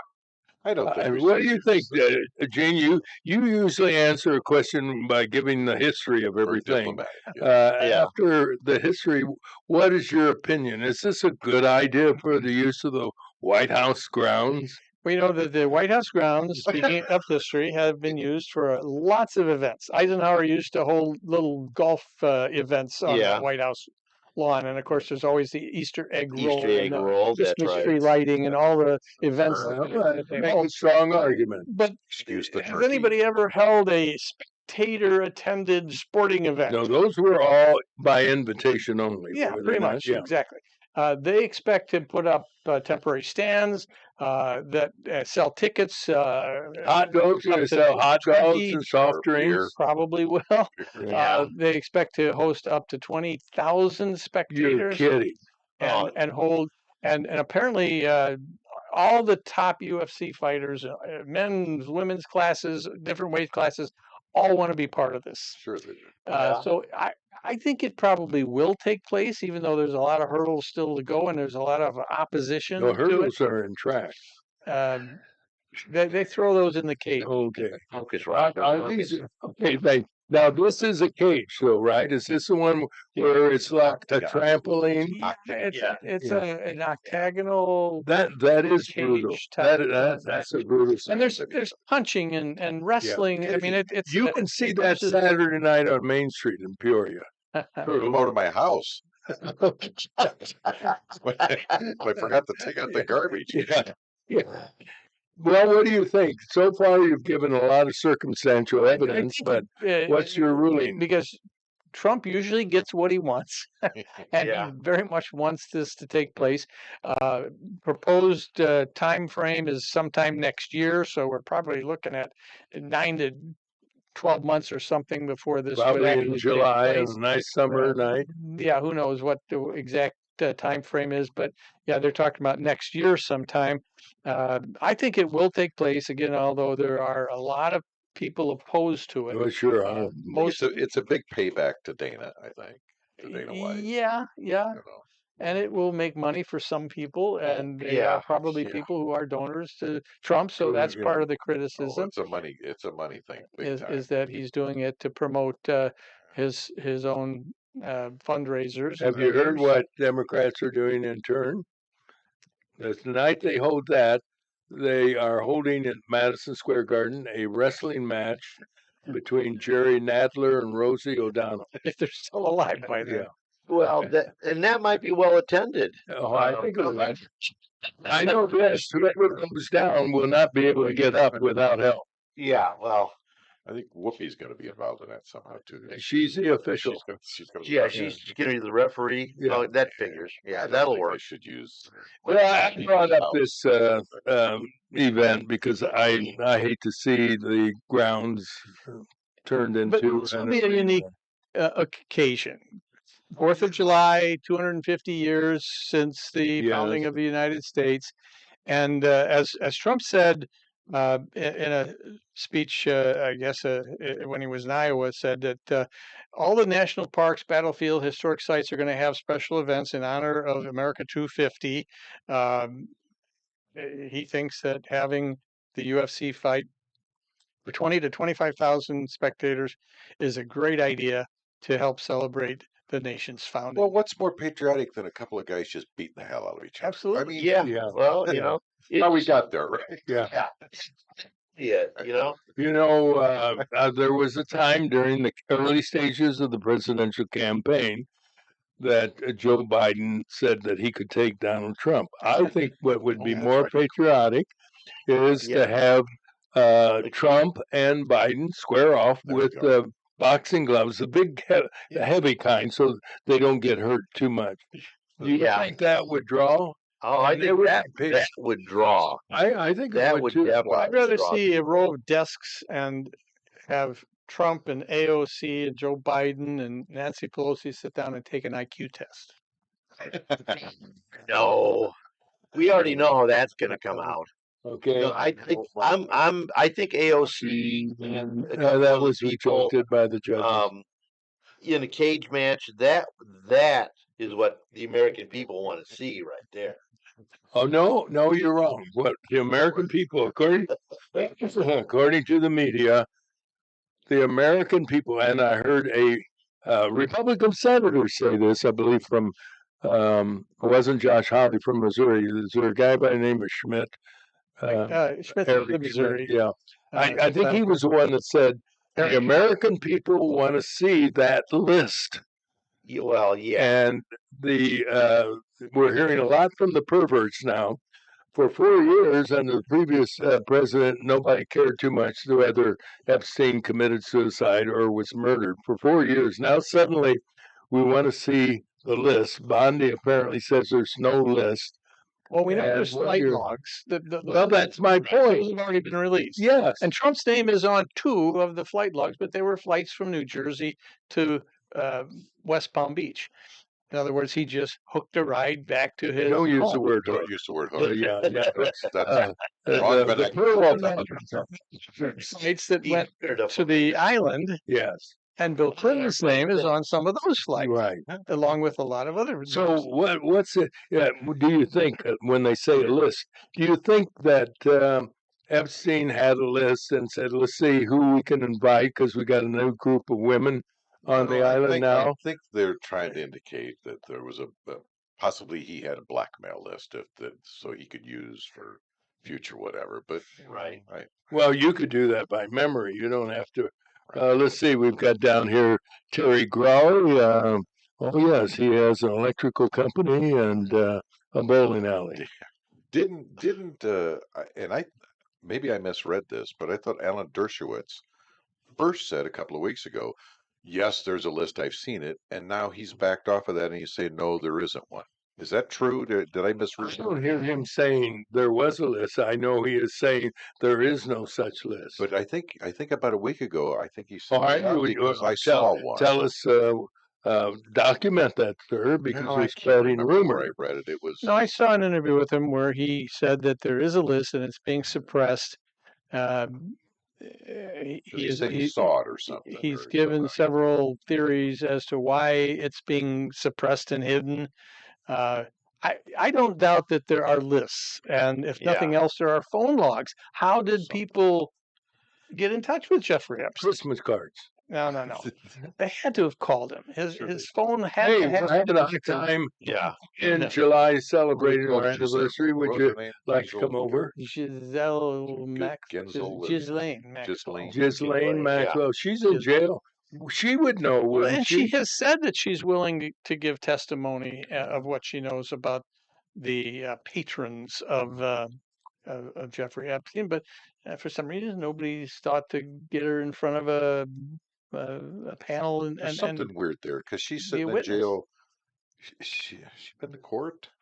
Was she sentenced? Well, or- she was. Oh, yeah, She went. No, tried she and went to sentenced. jail Yeah. because on charges of child trafficking. Yeah, did she Oh, not? she did sexual look weird. trafficking for Yeah. sexual purposes. So she is where she Oh yeah, belongs she with was- them. she was Do you pretty think the Attorney General Bonding will direct this question to our resident attorney on Thursdays. Do you think Bondi stepped in it? Well, she said too much either at the beginning or now. Or now, yeah. Because it's kind of opposite of what she said. Actually, so. the question was directed toward the attorney. Oh, well, then I'll shut up. Thank you. You know, here's the thing. If you really want information, the thing you do is you grant her immunity, and that's something that a lot of people don't want to see in any event because I mean she has been up to her ears in procuring uh, underage girls for Epstein. I mean, the guy was a pariah, and trying to make money off of uh, you know anything he could. He's clearly been taking money from people. This guy's a financial advisor. Yeah, kind of like uh, you know I don't know, Superfly. I mean, the only thing this guy's missing is a really fancy vehicle with a white fur coat and a big hat and sunglasses. So, That was beautiful. I mean, hey, I can still turn a phrase. Have you thought about writing those words just rolled off of your mouth? I'm enamored by your verbiage.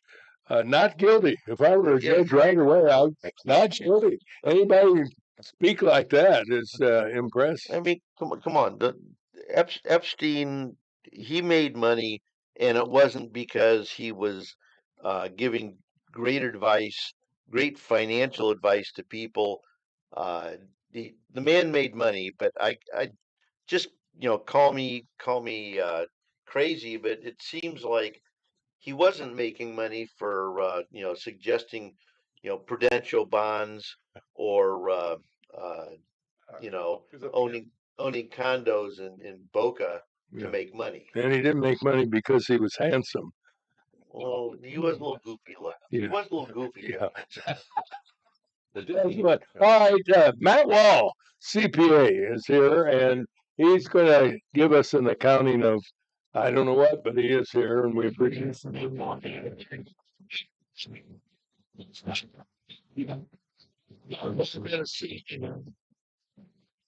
Right at the bottom of the hour, we have news with Bob Manning providing the sponsorship, and Bob is Senior Vice President, as we all know, and Financial Advisor with the Grandview Capital Group at Morgan Stanley. For all your investment needs, Bob Manning's available. His phone number 309-671-4653. And the tagline, Morgan Stanley Smith Barney, LLC, member SIPC. And here's Mike Dentino with our news. Thank you, Roger.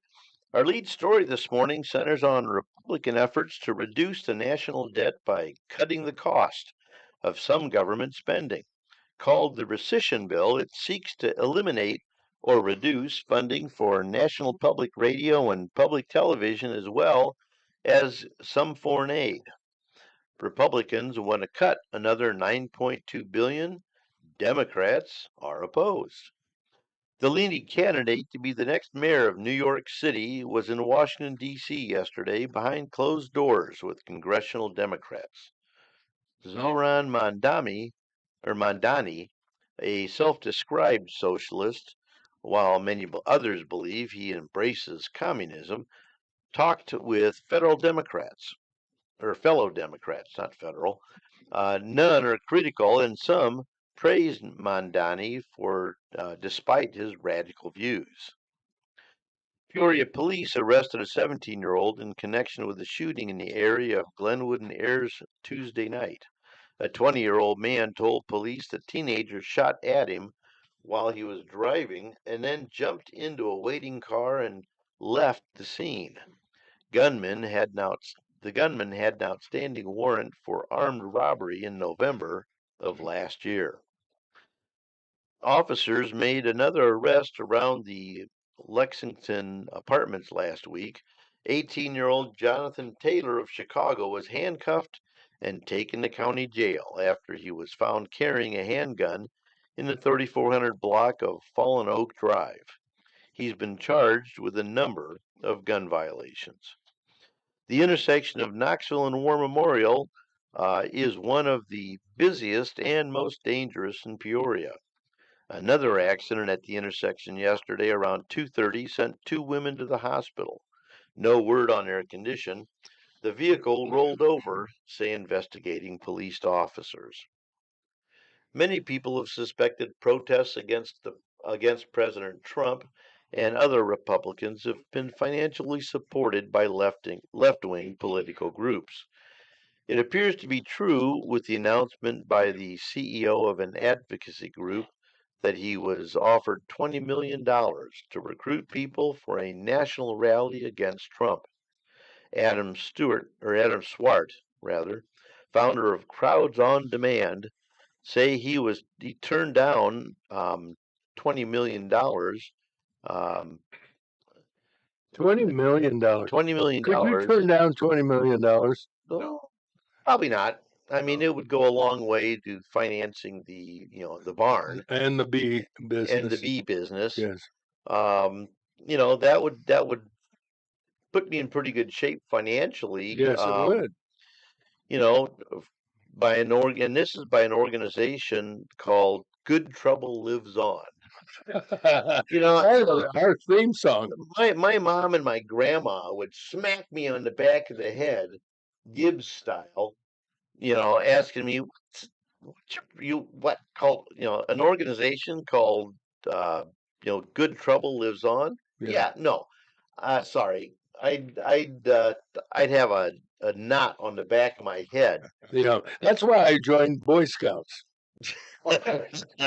Yeah. Well, I mean, this sounds like and I'm dating myself by this reference. This sounds like something the Katzenjammer kids would be involved in. I've dated myself a couple of times. Well, I dated myself and I stood myself up a couple of times with that one. But the organization is a sponsor of today's national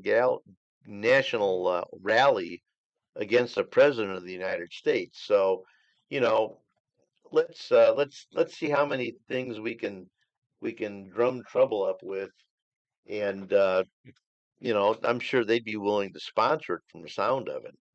$20 million. Yeah. Hey, what kind of trouble can you get into with that? Yeah. A lot. The revelation is not news to Azra Namani, editor-in-chief of the Pearl Project, a nonprofit organization that he started. Namani said 198 Democrat organizations funded the recent No Kings national protests. The groups, claiming to be nonprofit for tax benefits, takes in $2.1 billion in annual revenue, money used to pay protesters. Nomani's written a book titled Woke Army, which documents the alliance seeking to undermine civil society. So, hey, what's the deal? What's the deal? What was Well, I'll play your game. What is the deal? Yeah, it was like the deal is if you're willing to spread money around, you can pretty much buy anything. And that's apparent with all these protests. All these folks are running around with big cash in their pockets. Professional protesters. Well, it kind of sounds like Tammany Hall and how much money are you willing to spread around to get people to stand in line at the polling places to okay, which one was I supposed to vote for? Hand out a card. Assuming they can read. I think at $2.1 billion, right? Yeah. And have you heard of this project before this time? I never heard of it before. Of course, I'm not sure. Well, there's been a suspicion for years, let's face it, that these Yeah, but the thought process. protests and rallies are organized, and they pay people. There's that's been, but Right. this guy wrote a book, Woke Army, and it's all about how this is all being financed by George Soros. Soros, exactly right, and some very radical organizations. Anyway, moving on. Any other news? Right on. Well, another reminder about the Heart of Illinois Fair at Expo Gardens. Plenty to do today. At 2 this afternoon, the Illinois Toy Fox Terrier. Toy boat. Yeah, that's hard to get out sometimes. Mhm. The All Breed Dog Show at 4 p.m. And Raj, I think you might want to look at the juxtaposition of some of these. The flea. It would help for you to take your hand out of your mouth. Hand out of my. Well, Well, you did. You did. You moved it away there. You have a very comfortable style of announcing. yes, I do. But Demosthenes, might be considering, my ability to keep my hand out of my mouth. Do you know? I did research on stage fright, and yes, that was my master's thesis, and traced the history of great speakers. Demosthenes had a speech impediment. Do you know what he did to overcome it? Put marbles in his mouth. How'd you know that? You took my class. That's right, You read my thesis. Roger. That is amazing that you would know that. I was a speech communications major I at didn't know. Illinois State. I did not know So that. Demosthenes was someone that I had. I've never heard of this guy. Who was he? Well, he never heard of you either. So it's okay. Have you heard of him, But Doctor? you know, Yes, I have. I see, couldn't tell you. there we are. See, you're out of the realm of You have education. no. We're gonna go. Yes, but that kind of explains why the expression "the guy has lost his marbles." Marbles, yeah. Because he started That's centering where it again. came from? Yeah, no, I made that up. Like a lot of things I say. Going full circle here. Yes. At 4 p.m., the flea market and fun party. At 6:30, the family-friendly magic show and the Illinois State Pullers. Come on, come all. Yeah, The Heart of Illinois Fair Listen, is that this week up to and including Saturday night. you know, that was wonderful, Mike. I'm glad we had this talk. I am too. It was really quite good. All right, let's. Matt Wall is getting ready to leave, so let's get him on the. He's enjoying himself. At least he's having a good life over the whole thing. I'm glad somebody is. At any rate, let's get the weather from Mumbles Growy here. Cloudy and warm. We're not as high today, about 80. Tonight's 64. Tomorrow 84. Rain. And it's brought to you, well, it was brought to you by Spoon River Home Health. I don't know whether they're sticking with us now. They've been around since 1993, providing home health care. And they're locally owned and operated, and you can reach them 24/7 at 309-245-0723. Cloudy and warm. Not that hot today. Just 80 degrees. Tonight 64. Tomorrow 84. Rain tomorrow night. Low 72. Right now 75-ish at the wazoo. And we have another big Bradley booster in our midst with shirt. Matt Wall. Great shirt. Love it. Where did you buy that? Was it at the bookstore on campus? Was it a gift? You're a season ticket holder, are you not? Oh yeah, yeah. What are you doing? BradleyFans.com? Can you buy merchandise there? I think so. Yeah, Yeah, they're okay. trying to sell everything they can. Yeah. Why not? Well, you're here to sell us on what? Some tax breaks? Where are? Yeah, we're half a year here. What do we need to do so we don't screw up for the rest of the year? Hours do you have, Roger? Oh, well, I've got the time. I got to put my hat on. Oh, there you go. Hey, there you are. You two. Smile. Make America great again. Mayor of New York being okay, but that's okay. Now, you notice he took it out of his pocket. because in public and some that would not be. on the up is going to slam dunk you. So I be, got this the first time he came out with it. you did? Oh yeah. I have one also in the trunk of my car.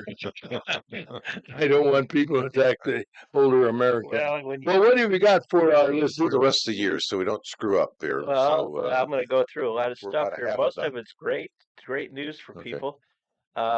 That's why they're going to cut funding for the public broadcasting and stuff like that because they can't afford it anymore because of the way they're putting together this one big, beautiful bill that they call it. I call it the BBB.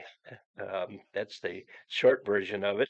But I'm going to go through a number of things, some good, some bad, mostly good, though. All right? All right. Well, now that you clarified that, you're on the air. Okay, good. Well, it's just here's an oddball one.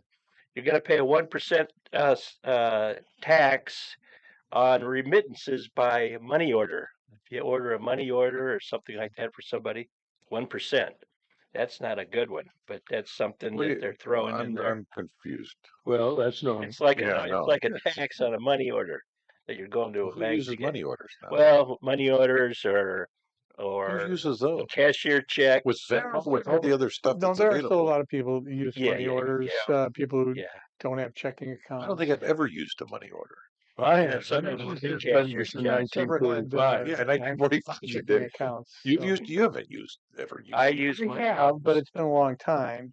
I use think money it- orders to pay my driver's or my license plate because I bounced a check and now they'll take a cashier No, check. well, you're under pressure. Pressure. Okay. Our special guest is Al Capone. Here we go. Increase the child dependent care credit. 35 to 50% of child care expenses. And there's a phase out of almost all these things that I'm talking about. So don't just take my word for it. You're going to have to look and see how much money you make before you say, oh, I get a 50% credit for child dependent care expenses. Well, you could if you're under, right now it's 75,000 mostly. Most of these people are under that, or 150,000 for joint. So that's phase out for child care credits for babysitting and things like that. Okay. Can I still get credit for my 26-year-old kid who's still living at home? Well, No. Is that? I believe that's a no. all right, here we go. We got, you get a credit for your 529 plans. They're plans that you put money in and pay for your kids' college. Well, they're going to make it so it's for grade school and other things. So look into that if you got kids that are under the college age, or primary and secondary education. Is Oh, you can good start on a 529 for those now. yeah. Information reporting. Well, now people are required to give you a 1099 if you make over $600. Well, they're raising that to $2,000, so that's going to cut a lot of people from getting 1099s. Good. However, you still have to report your income. So if you get 1,500, but the guy doesn't give you a 1099, well, that doesn't mean you don't report it on your tax return. You have to still report Well, you it. always have to report to your income. Yeah, Right. but that's going to say, well, I didn't get a 1099 for it. I'm not going to pick it up. Oh, yeah. Well, But that's Well, I'm glad to hear that. that's well, they were trying to get it down to $10 or something, but that I mean, didn't- that's just asinine. Especially now. I mean, it's feasible because everything's done electronically. But I mean, I'm sorry, that's just nitpicking. Mhm. All right, what else do you have there? All right, Might be here we go. nitpicking. When you have a lot of disasters these last few months, the flood in Texas, flood here, flood there, a wildfire here, those are federal declared disaster areas, and they're going to make it now that if the federal doesn't do it, the state can do it. So, like, do what? declared a federal disaster area. So, Oh. casualty losses, basically, you can take it. The only way you can take a casualty loss is if you have a federally declared disaster. Well, Texas, I'm not sure that they were declared a federal. They might have been. Yeah, they did. The Okay. president. Well, there's some that are So, limited to a right certain, away. like a tornado comes through and hits the south side of Peoria or the north side. That could be called a helpful. Yeah, it would be, but it could be a state declared disaster too now, so that'll help. All The right. governor can do it, or it Yeah. has to go through the, okay. Yeah. Okay, child tax credit. It increases the child tax credit for $2,200. So that's good news. So you have child used to be yeah, it's part of it's 1,400 of it is refundable, so that's good for people that have. But that doesn't apply to your child, No. Mike. No, it's got to be an underage child, right? Yep. Below 18. Yeah. Well, I mean, Here's a good my one, dogs Roger. are like kids. How about that? One, Roger. That standard deduction. Everybody knows about itemizing their Yes. standard Okay. deduction. What do you have for They that? raised that from 12,000 to 15,750. Terrific. And for married filing jointly, 31,500 is the new threshold. So that means Does that mean I should get married then to get the 31,000? it could cost you more money to do that. I Yeah, found well, that Well, out. that's what I'm worried about. It'll cost you a lot more. It'll cost you half. Okay. And that comes into play this year. So, Oh, really? Yeah, 25. So when you do your taxes this year, you'll get an extra standard deduction. So that's good news, right? Yeah. All right. Okay, here's a big one. Well, used to be you could only deduct $10,000 of your taxes, right? You're Yes. itemizing, so people usually took the standard deduction Yes. instead of itemized. Well, now they raised that to $40,000. Are you serious? Yeah, so a lot of people are going to go back into itemizing if they pay a lot of taxes, like their real estate tax alone in Peoria, it could be more than 10,000. Yes. Then you add in your state tax along with that. Well, most people are in this area are over 10,000, but they're not at 40,000. So that's going to really help people, and it'll bring the people into. Okay, now I got to save my receipts for charity and things like that, and they'll get into it. I've done that for years. Yeah, so we're going to do that. Okay, here we go. No tax on Social Security. Remember that one? Yes, I do. Mm-hmm. Well, that's not necessarily totally true. Not, along with no tax on tips and no tax on overtime. That's just an acronym, so to speak, because it doesn't apply to everybody. So in the Social Security, you could subtract 6,000, and for AGIs not exceeding 150,000 joint. So you get to take 6,000 off your income tax, or 12,000 if Wow. you're married filing joint. Wonderful. There we go Social again with Security. marriage. What was the AIT? 75 for single, 150 for joint. So if you make a lot of money, they don't care. You got to pay tax on the whole thing. But most people may not. If they're most of the seniors now won't necessarily have to file taxes. Okay. What's next? Okay. Auto loans. If you buy a new car that's made in the USA, it has to be, I guess, assembled in the USA. You get a interest deduction even if you don't itemize. So you can take up to $10,000 a year if you pay interest on a new car made in the USA. Well, that cuts it. Well, yeah, and a lot of these provisions are only for 4 years, and then that's when the new president gets elected, whoever it is. So they timed it out. Okay, this 4 years to the next presidential. Okay. Yeah. Let's see. You've got about 18 more to go. Oh yeah. Well, remember your charity or yes. your Deductions. Mm-hmm. How about your medical? Medical, you can't deduct to the extent you have to. I mean, you had to have open heart surgery and rehab for 2 years to deduct your medical. Well, now they've put that in to charities too, but it's a real small number, so 0.5%. I don't know where they came up with this stuff, but 0.5% of your income you have to give to charity in order to take the charity deduction. So some people that make 100,000, they give away $100.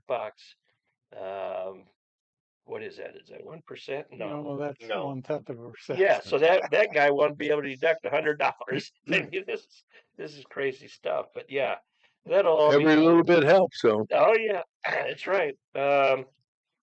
Here's a big one. Tip income. You're a family of barbers, right, Roger? What is a barber going to do now? It started instead of charging $10 or $20 a haircut, he goes, "I'll charge you 10, but you can give me $10 for a tip." well, when I went to that clip joint when I used to have hair, and you were expected to tip the barber. I mean, and women tip their cosmetologists, Oh, my so wife that's not tips new. for her, a Yeah. lot. So that's a new code section, deduction for tip income up to $25,000 in customarily tipped industries. So a lot of people, what I was saying is, especially restaurants, for instance, they don't pay tax on their tips anyway because they don't No, report them. Yeah, no, of course they put it in their pocket and said, no, Yeah. it was a bad year for tips. Yeah, exactly. They're supposed to pay tax on their tips. A lot of them. Well, I don't blame them for not doing it. It's hard work. Yeah, yeah. I mean, credit card tips. The credit cards came into existence. It made them pay tax on their tips most of the time, but the cash tips are just in and out, in your pocket and out. Okay, what else do you have All there? right, overtime. Here we go. Here's a good one. Uh, Deduction of 12,500 of overtime or 25,000 for joint taxpayers. So that's basically for people that get overtime, time and a half, basically for working. So that's going to throw. You're going to get a W-2 form, and you're going to have a box in there now, and you're going to say regular wages and then overtime wages. Overtime wages will be into this category. You can deduct it. You have to report the full amount of wages, and then you'll take a reduction on another line on your return for the overtime wages. Because all wages are subject to Social Security. So when he said no tax on overtime, well, that's not totally true. You still have to pay Social Security right. and Medicare on your overtime, but income tax, and that's another one for 4 years. So it ends at 28. So that's all these gimmies are going to be off the table in 28. A lot of them. Here's a good one, Roger. If you have a child born after December of 24, the United States is going to put That would be $1,000. called a miracle. I was going to say that. No, you can adopt a child. I didn't say. Well, I never thought about that. Well, it says born here. I don't know if you can adopt one. Kid. Get him out of the house. Yeah. They're called Trump accounts, and the government's going to put $1,000 into this Trump account, and it's going to grow till they're 18 years old, and then they're going to have $4,000 in their Trump account when they're 18.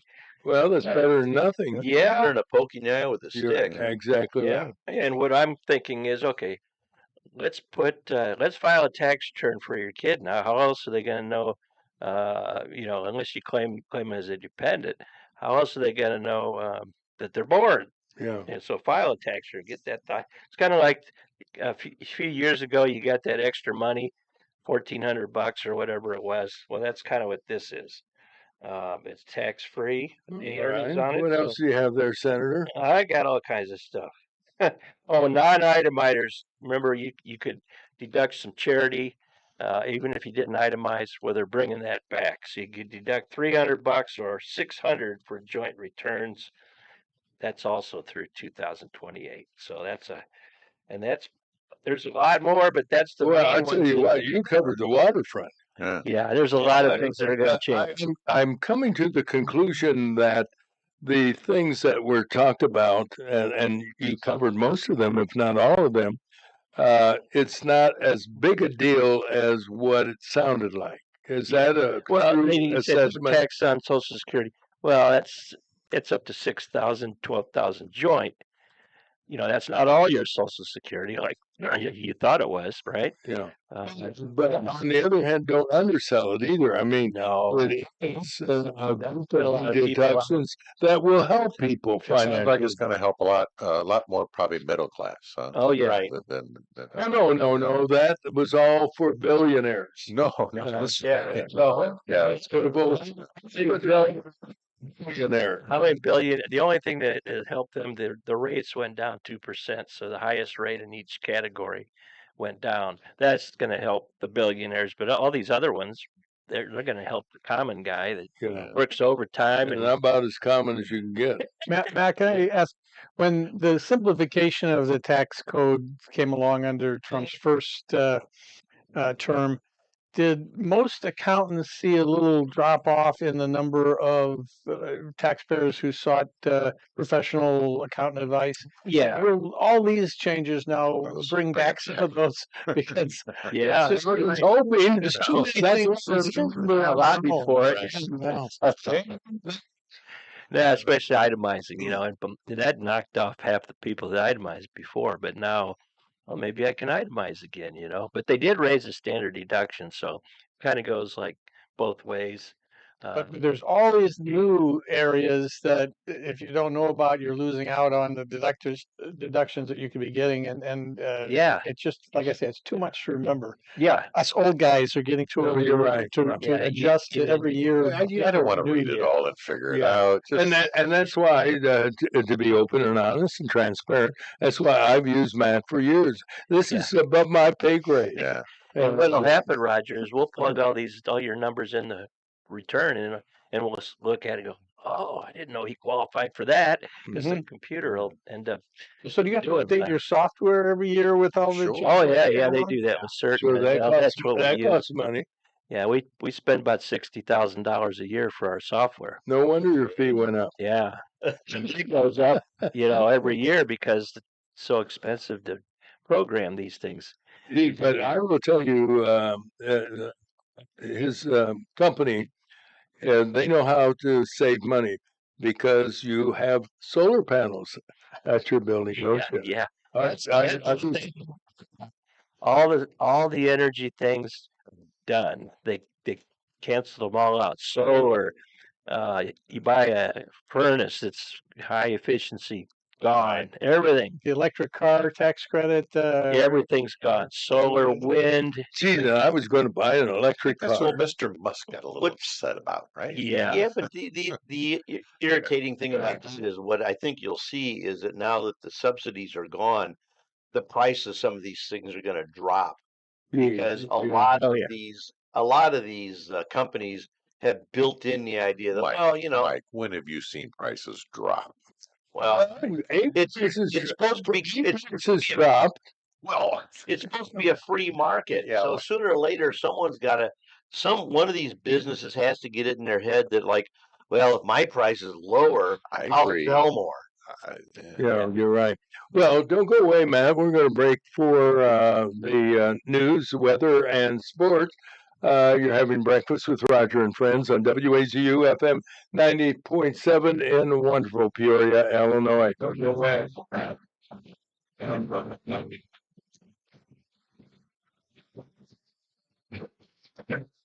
8:02 is our time. A little reminder, we'll be talking at 8:15 with the mayor of Pekin, Illinois, Mary Burress, so stay tuned for that. In the meantime, we're going to take a look at the weather brought to you by Spoon River Home Health. Since 1993, providing home health care, and they're locally owned and operated. Spoon River Home Health, available 24/7. Their phone number 245-0723. Mostly cloudy, not in the 90s, but it'll just be about 80 today. Tonight, cloudy, low 64. Pleasant sunny day tomorrow, high 84 tomorrow night.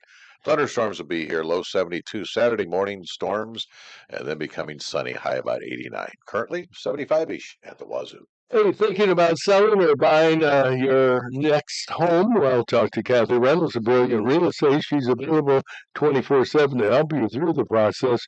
You can see Kathy this morning at 309-696-2162. Now with the lead story, Mike Dentino. Thank you, Roger. Well, the big news today centers around Republican efforts to reduce the national debt by cutting the cost of some government spending. Called the Rescission Bill, it seeks to eliminate or reduce funding for national public radio and public television, as well as some foreign assistance. Democrats criticized the Trump Big Beautiful Bill, claiming it would add to the nation's deficit, but they oppose cutting $2.9 billion as proposed by the GOP. Well, last night, the Republicans in the Senate approved the cuts 51 to 48. More Biden aides have appeared before the House Oversight Committee, and all of them are clamming up. They're taking the Fifth Amendment. They're pleading the Fifth. The lack of cooperation is fueling concerns of a massive cover-up, perhaps one of the greatest scandals in presidential history. Many want to know who is running the White House. If President Biden was incapacitated, especially during the last years of his 4-year term, who was calling the shots? The leading candidate to be the next mayor of New York City was in Washington, D.C. yesterday, behind closed doors with congressional Democrats. Zoran Mandani, a self-described socialist, while many others believe he embraces communism, talked with fellow Democrats. None were critical and some praised Mandani's despite his radical views. Peoria police arrested a 17-year-old in connection with a shooting in the area of Glenwood and Ayers on Tuesday night. A 20-year-old man told police the teenager shot at him while he was driving and then jumped into a waiting car and left the scene. The gunman was run down by the police, and he was arrested on warrants that he already had. Officers made another arrest around the well-known Lexington Apartments this week. 18-year-old Jonathan Taylor of Chicago was handcuffed and taken to the county jail after he was found carrying a handgun in the 3400 block of Fallen Oak Drive. He's been charged with a number of gun violations. The intersection of Knoxville and Ward Drive is considered one of the busiest and most dangerous. Another accident at the intersection yesterday afternoon around 2:30 sent 2 women to the hospital. No word on their condition. One of the cars rolled over on its top. For a long time, many have suspected protests against President Trump and other Republicans have been bankrolled by left-wing political groups and well-heeled individuals. Well, the evidence is clear with the announcement by the CEO of an advocacy group that he was offered $20 million to recruit people for a national rally against Trump. Adam Swart, founder of Crowds on Demand, said he turned down the offer of big bucks from the organization Good Trouble Lives On. That organization is sponsor of today's national rally against the President of the United States. Revelation is not news to Asra Nomani, editor-in-chief of the Pearl Project. That's a nonprofit initiative he started. Nomani said 198 Democrat organizations funded the No Kings national protest across the country. The group's claiming to be nonprofit for tax benefits. They take a $2.1 billion in annual revenue that's used to pay protesters. Nomani was written a book titled Woke Army, which documents an alliance seeking to undermine civil society. And another reminder about the Heart of Illinois Fair at Expo Gardens. Plenty to do each day, including today. At 2 this afternoon, the Illinois Toy Fox Terrier all-breed dog show is going on. And at 4, there'll be a flea market and a fun party. At 6:30, family-friendly magic show and the Illinois State Pullers will be there. Come one, come all. The Heart of Illinois Fair all this week through Saturday night. That was beautifully read. Brought tears to my eyes. Well, I got choked up, Roger. I know you did. Here. Yeah. I think it was Terry was choking me up. Now we have news from WCBA, a presentation of your hometown community banks. Divisions of Morgan Community Bank, employee-owned, locally operated. You can still choose a hometown bank at hometownbanks.com. Member FDIC. From the WCBU Newsroom, I'm Ben Howell. A partnership between OSF Healthcare and Meridian intends to bring pregnancy and postpartum healthcare to mothers facing barriers to access. The new maternity care mobile unit will bring treatment services to patients where they are in the Peoria Peoria area, and other central Illinois counties. Meridian President Crystal Gary points out that 34% of Illinois counties are considered maternal health deserts. So when the opportunity came to partner with OSF with this mobile OB clinic, we really thought that it was a win-win. OSF Digital Care Women's Services Manager Kate Johnson says the van will offer sonograms, vaccinations, blood pressure checks, and other services.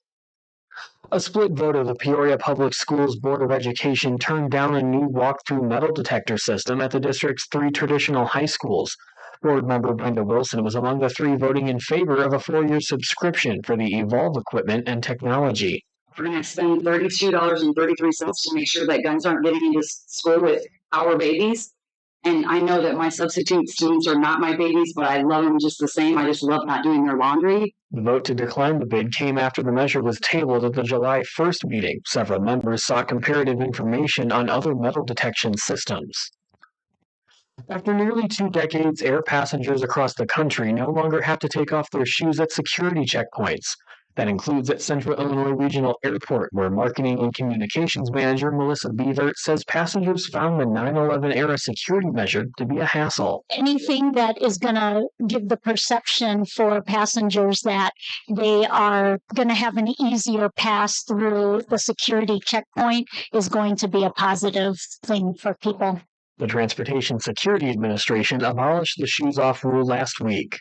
And Republican State Senator Chris Balkema is running for re-election. Balkema won a special election last year in the 53rd District, a large, mostly rural district north of Bloomington Normal. It stretches from the Peoria area on the Indiana border. Balkema opposed the governor's $55 billion budget, which passed in May. I'm Ben Howell. Hey, we're talking about donuts, and I wasn't paying attention there. Sorry, Ben. Let's get into sports. Dr. Gene Sidler with the latest, and it's brought to you by BradleyFans.com. Thank you, Raj. Was your heart warmed by seeing Matt come in with? I'm always glad to see people displaying their loyalty to Bradley University. Are you an alum? Did you graduate Bradley? Yeah, I did.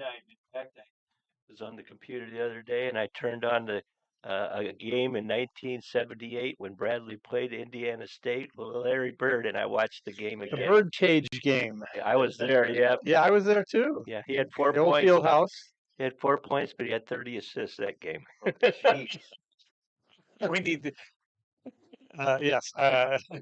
That was the lowest output that he had in high school, college, pros, and in his entire lifetime. Exactly. And he only 1 basket, 2 free throws.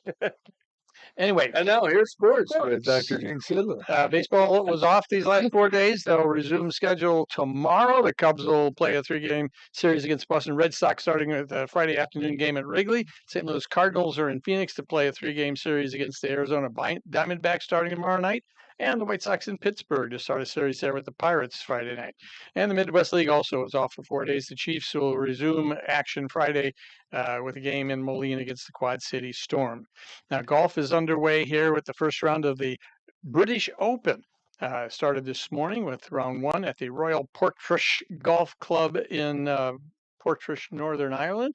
Scotty Scheffler is the favorite to win, but this is a different style of golf, the links golf, where it's not one continuous fairway. It's different plots of fairway with brush and sand and all kinds of rough in between. So you've got to change your game quite a bit. But nonetheless, Scotty Scheffler is doing pretty well. He's partway through. He's 2 under par. The leader is 4 under par so far, but more than half the field has not teed off yet. So a lot more to come on the British Open. NBA news, Adam Silver announced that the NBA will be taking a look at expansion. He didn't give any further details about what cities might be considered, but most experts think Seattle, Oakland, and Las Vegas are among the most likely cities to be considered. The Tour de France is heading into the 12th stage today, into the Pyrenees Mountains, and at that kind of mountainous stages, the favorite Tadej Pogacar is likely to move back into first place. He was leading, and he's in second place now, 20 seconds behind, but he's a better mountain climber than most of the others. And in the NFL, the season starts in 2 weeks with the first preseason game, the Hall of Fame game, 2 weeks from tonight, July 31st, between the Chargers, Los Angeles Chargers, and the Detroit Lions.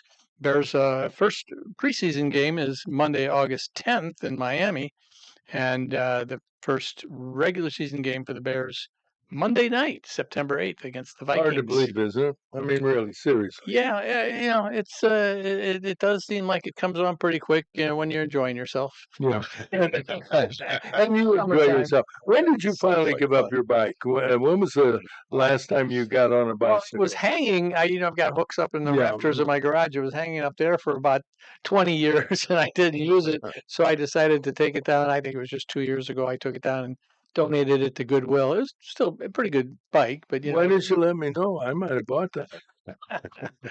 um, Right now, I have a girl's bicycle, and it's a little embarrassing. by the way, Here comes Roger down the street on a girl's bike. But I found out that anatomically it was very beneficial. Yes, exactly right. You get it without getting into. It's a lot easier to ride a girl's bike because you have to Yeah, that's right. stay over the frame. Exactly right. It's kind of like getting on a horse. That's exactly Impossible for me. and you can wear your dress while you're doing it. Yeah. However, I will tell you that I did get on a horse, scared the living daylights out of me until my wife came over and unplugged it.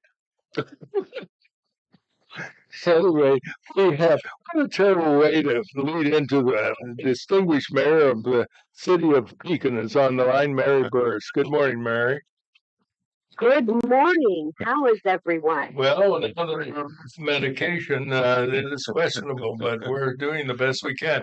Before we get into well, I'm glad somebody is. Before we get into the Coffee Connection, the event that you're a part of in a few minutes coming up, I want to commend you as someone who spends a lot of time in Pekin. Boy, the improvement of Court Street has been absolutely amazing.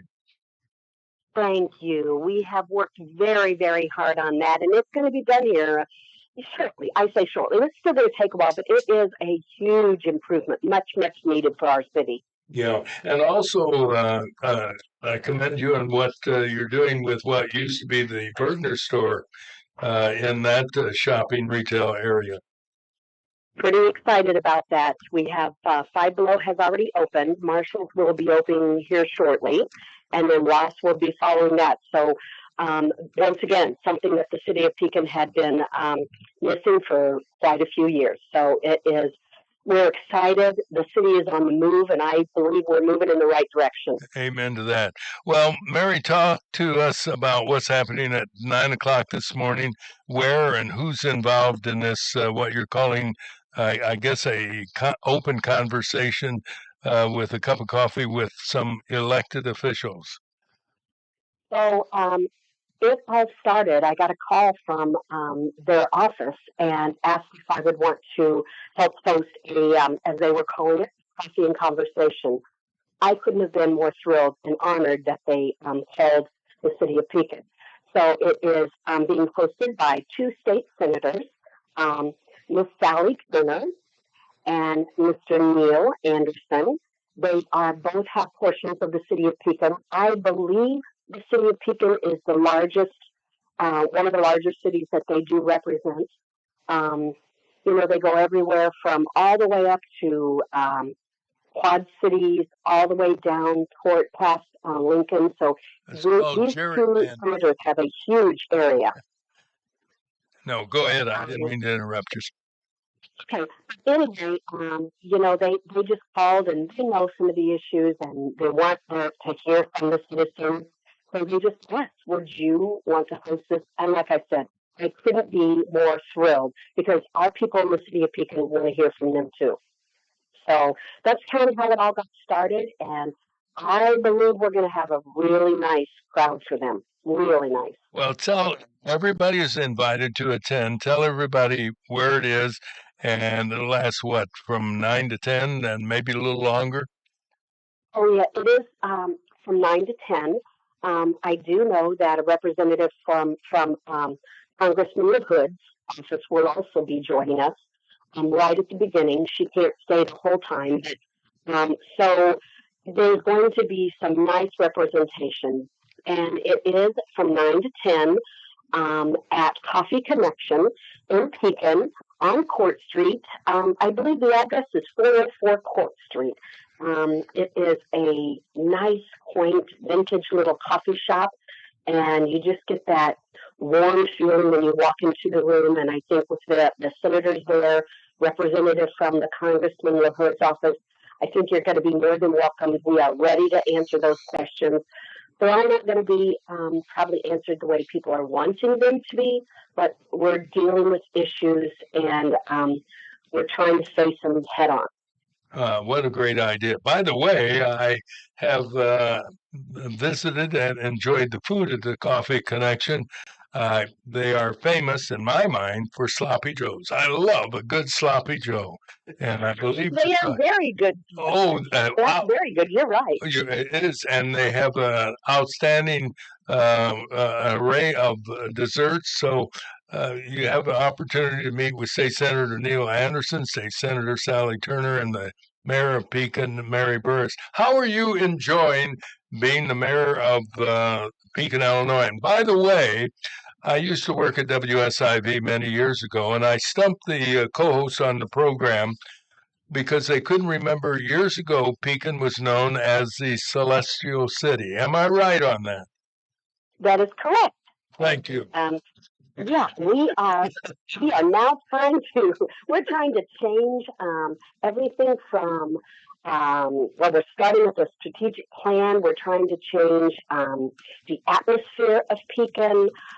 We are trying to be so welcoming, and there's negativity out there, and I'm really trying to push through that. And I'm enjoying being the mayor of the city of Pekin. It is the largest city in Tazewell County. Yes. And the first thing we had to do is come in and get things in order, get that house in order, and that's exactly what we did. Do you think you could work on this show and get things in order? Because I failed miserably. That is not true. Everybody loves hearing from you. And I couldn't be more honored that you called me. Well, Roger's found this for a long time. She's a sweetheart. Yes. Yeah, Roger's just trying to herd cats. That's the problem. Yes, that's true. Yeah, so does a lot of other people. Mary, God bless you. It's always great talking to you, and good luck on your coffee and conversation at 9 o'clock this morning. Thank you. And as you said, everyone is welcome. You bet. Have a great day. Thanks, Mary. God bless. You bet. She's an absolute delight. I've known Mary for a long, long time, and I know she's doing a great job as mayor of the Celestial City. What's the specific location of this event? Well, it's on Court Street and 400 block, and it's a great coffee shop. Honest to God, I love sloppy joe. You can't get a good sloppy joe anymore. Do you know of anybody that sells sloppy joes anywhere? I don't know of anyone who makes sloppy joes anymore. Well, I tried it, and you have to get a pound of hamburger, and then you get a can of manwich. Is that what they call it? Yeah. Well, if you want to take a shortcut, you can still make it from scratch if you use some ketchup, some barbecue sauce. I usually put some chopped celery in it as well. Oh, you do? Give it a little crunch, and America doesn't realize this show has two culinary artists. Terry Growy competed on that cooking show. Mm-hmm. You may recall. I'll be cooking later, right after the show. Yeah. What was the name of that cooking show, by the way? Worst cooks in America. You want to say that a little louder? They did. Yeah, thank you. And get this, he flunked the worst. He was the first one voted. I wasn't the worst. The worst? I was. Well, you're closer to the best of the worst. Second. Second worst. It wasn't there very long, okay? But I've been practicing since. And I still have all 10 fingers. Yeah. And I have a listener to the comments about the things we said about Terry. No, you're doing it all wrong. That's what they said to him on the show. They did. Quite often. Yeah. But obviously you're You do a little cooking at your Since house. my eh? retirement, I have focused on honing my culinary skills. It's fun, right? Doing what? Cooking hamburgers and frying Drive bacon. in the Why word. don't you Yeah. cook healthy stuff? No, What's those not are healthy healthy. about bacon? Bacon? Healthy. What's not healthy about it? I mean, come on. Well, Bacon is You take your statin and you eat your bacon. It's a wonderful combination. you're taking your statin by the cupful.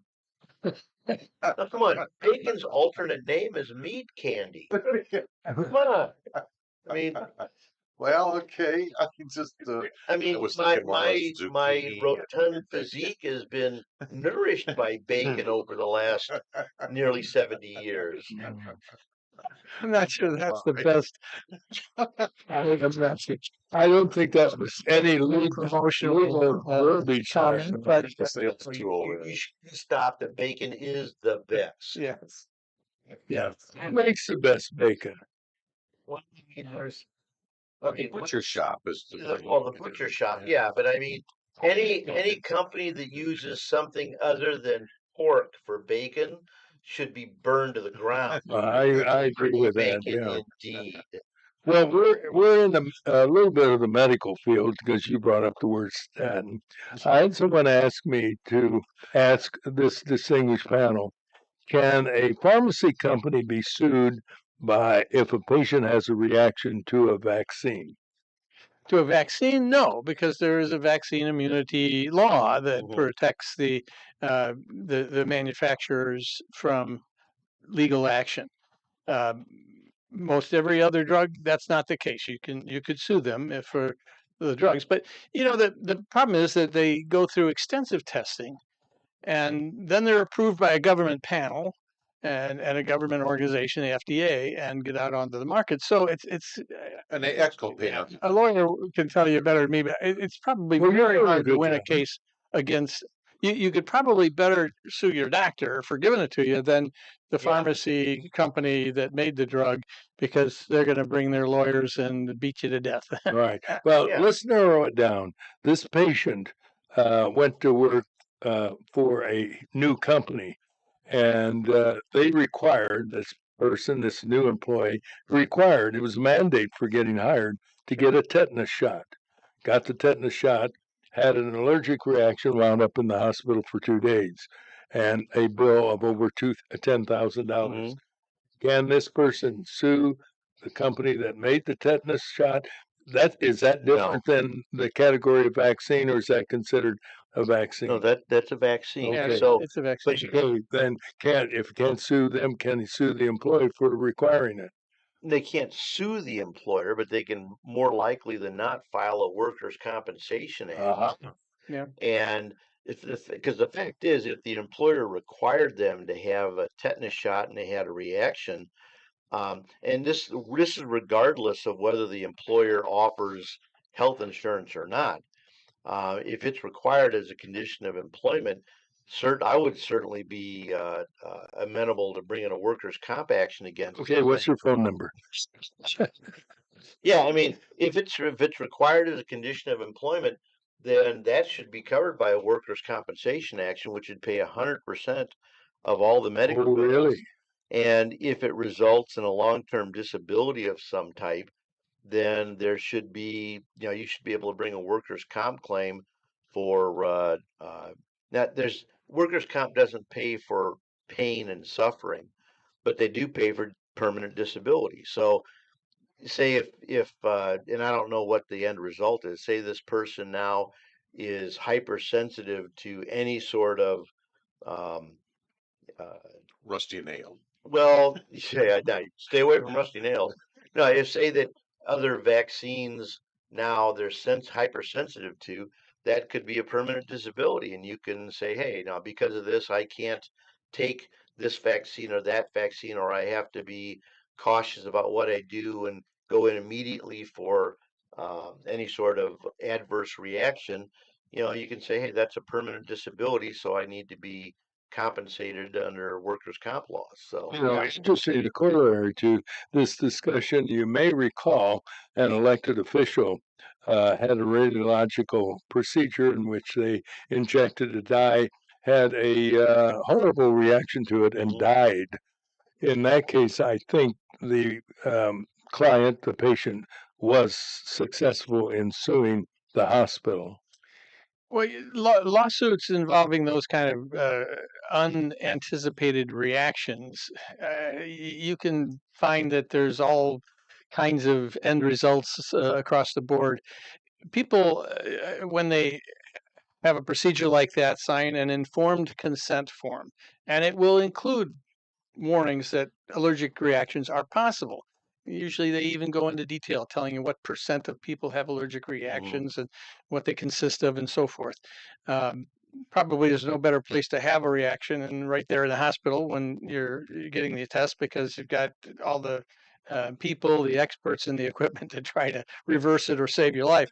And most reactions aren't serious, and people don't usually die from them. But you can have a sympathetic jury, and Yeah. even if there's no real fault involved, you could have a jury find in your favor because they see you sitting there limped over in a wheelchair, or dead with a vial of ashes on the table. And so there's always a chance that that kind of case will be decided in favor of the plaintiff. But it's a risk. Everything you do, everything you take, every step you take outside your house, there's risks involved. Right.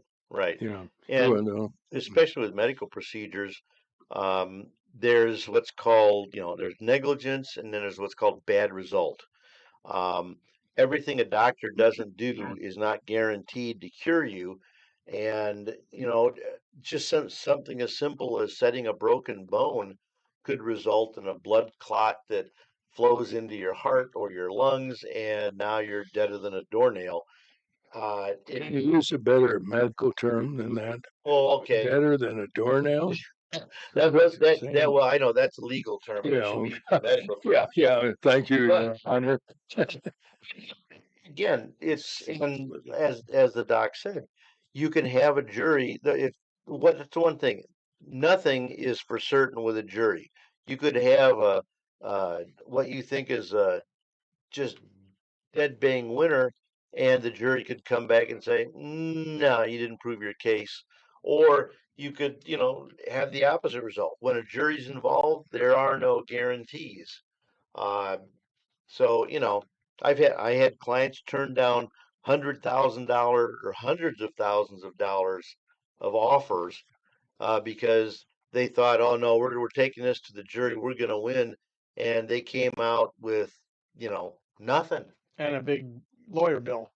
No, in that case, it's the lawyer's bill is like, bye. You just spent like 3 weeks working your buns off, Yeah, and you contingency came out with nothing. fee, yeah. Yeah.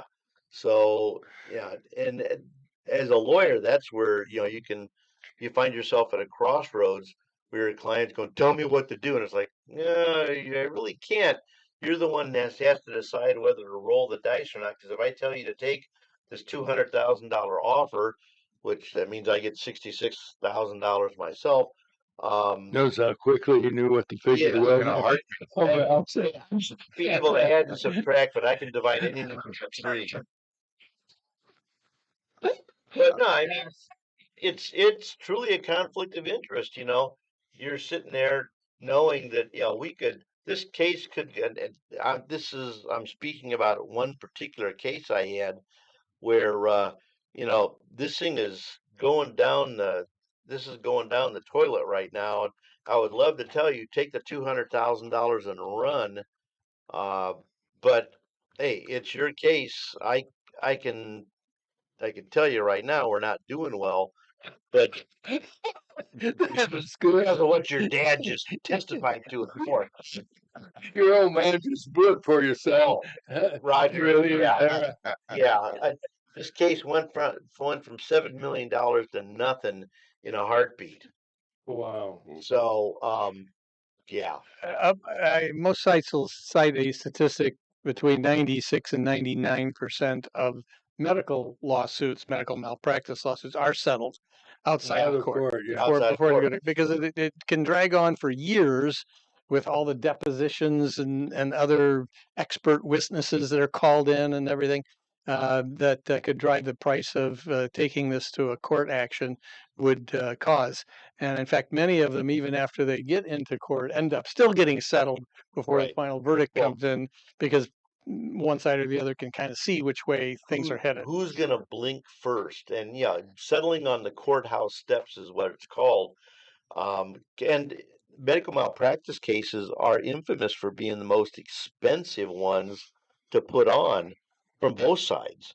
So, and of course, very few of them settle early on because everybody wants to look at everybody else's cards. I mean, how strong is your case?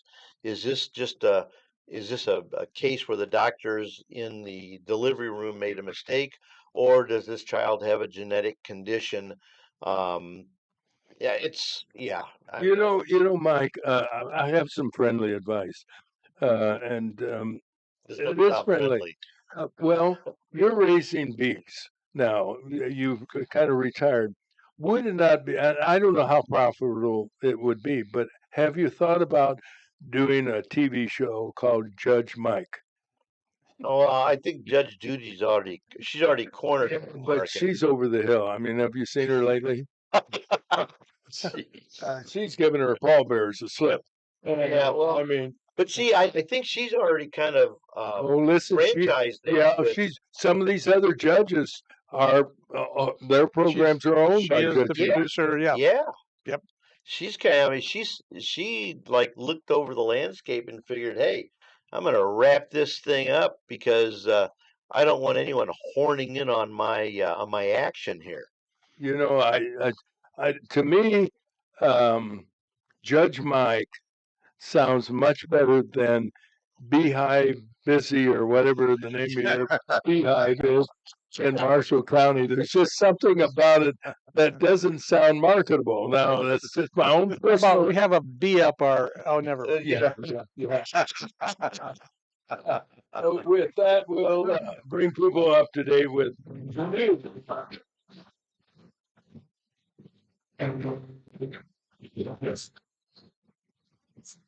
All right, our final newscast of the morning, brought to you by Advanced Medical Transport, providing outstanding emergency care. They've been doing it since 1991. Saving lives is what they do.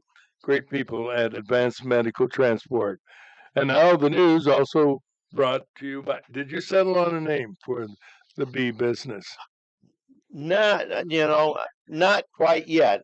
All my great ideas keep getting shot down by my wife. Yeah. She doesn't quite like Sons of Bees. Yeah. I think a good one. Don't get stung by your bee from Mike. That's a little long. Okay. All right. Doesn't roll off the tongue quite so easy. All right. Here's a honey of a guy, Mike Dentino. Thank you, Roger. You're welcome. Well, our lead story this morning centers on the Republican efforts to reduce the national debt by cutting the cost of some government spending. Called the Rescission Bill, it seeks to eliminate or reduce funding for national public radio and public television, as well as some foreign aid. Republicans want to cut another $9.2 billion. Democrats are opposed. The leading candidate to be the next mayor of New York City was in Washington, D.C. yesterday behind closed doors with congressional Democrats. Zohran Mamdani, a self-described socialist, while many others believe he embraces communism, talked with fellow Democrats. None were critical and some praised Mamdani despite his radical views. Peoria police arrested a 17-year-old in conjunction with a shooting in the area of Glenwood and Ayers Tuesday night.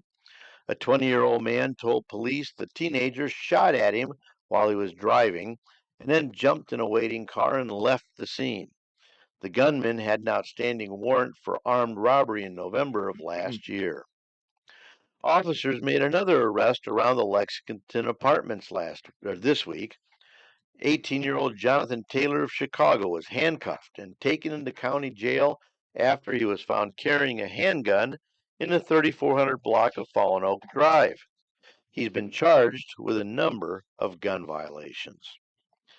The intersection of Knoxville and Ward Drive is one of the busiest and most dangerous in Peoria. Another accident at the intersection yesterday around 2:30 sent 2 women to the hospital. No word on their condition. The vehicle rolled over, say investigating police officers. Many people have suspected protests against the president and other Republicans have been financially supported by left-wing political groups. It appears to be true with the announcement by the CEO of an advocacy group that he was offered $20 million to recruit people for a national rally against Trump. Adam Swart, founder of Crowds on Demand, said he turned down the offer of big bucks from the organization Good Trouble Lives On. That organization is sponsor of today's national rally against the President of the United States. The revelation is not news to Azra Namani, editor-in-chief of the Pearl Project, a nonprofit initiative he started. Nomani said 198 Democrat organizations funded the recent No Kings national protest. The groups, claiming to be nonprofit for tax benefits, takes in $2 billion or $2.1 billion in annual revenues, money used to pay protesters. Namani has written a book titled Woke Army, which documents an alliance seeking to undermine civil society. Another reminder, the Heart of Illinois Fair at Expo Gardens is going on, and there's plenty to do today. At 2 this afternoon, the Illinois Toy Fox Terrier All-Breed Dog Show goes on, and at 4, the flea market and a fun party takes place. 6:30, there'll be family-friendly musician. That's a tongue twister for some reason. Yeah, I don't know. At 6:30, the family-friendly magic show and the Illinois State Pullers will be there. Really? So come one, come all. The Heart of Illinois Fair is all this week through Saturday night. When was the last time you went to the Heart of Illinois Fair? 'Cause you didn't live too far from it. No, your family did, because you were by Sheridan Village, right? Well, my folks had their last house they had was in the Knolls there, Yeah. and we grew up on the West Bluff on Moss Avenue. Oh, that's right. Yeah, you were over So near Bradley University. yeah, we were. In fact, that shooting that happened was literally right behind Glenwood and Ayers is right behind our house. Is I was trying to figure out. I know where Glenwood is. Yeah. By Bradley University, but I couldn't figure out where Ayers is. Ayers it runs right behind Moss Avenue, from Glenwood west into West Peoria. Okay. So yeah, that's like right in there. Yeah, it's 4 or 5 streets south of Bradley Avenue, the one that Right. runs on the south Okay. side. Right. I know. I believe Bob Michael lived on Glenwood, He did. Mm-hmm. off of Main Street, that area, which is on the other side of the Bradley campus, for that matter. All right. Thank you kindly for the latest news. I'll check of the weather with Terry, brought to you by, someone we know, Matt Waugh, CPA with Gordon Stockman Waugh for more than 40 years. Is that correct? 40 years, Matt? Oh, Yeah. You've been, has been handling tax returns and other financial matters for individuals and businesses, large and small. You can reach Matt Waugh at 309-692-4030. That number again, 692-4030. Cloudy and kind of warm today, only 80 degrees, so that's not bad. We're not going to be in the 90s for a couple more days. I'll take Tonight, it. 64. Yeah, no kidding. Tomorrow, 84. Rain tomorrow night, low 72. Right now, 75-ish at the wazoo. Very good. And here's our pet tip of the day. Today's pet tip is brought to you by Peoria Pet Crematory of Peoria and Lewiston, providing final care for family pets, large and small, 24 hours a day, 7 days a week. Their phone number is 713-1898. That's 713-1898. More information is available at peoriapetcrematory.com. Pet lovers are dedicated to their animals, all species from horses to turtles and, of course, cats and dogs. If you are a pet lover, learn these little-known, somewhat amazing facts about your pet. Seatbelts save lives. We've been told this for many years, and some of us know firsthand that it's a true statement.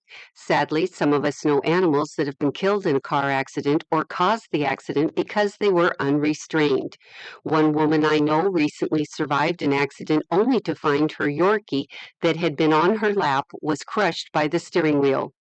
I know it's just not natural or a part of our routine to buckle up our pets in the car, but maybe it should be. There are now some car models that can be ordered with built-in pet seat belts. A simple harness attachment can be purchased at any pet store for any car model.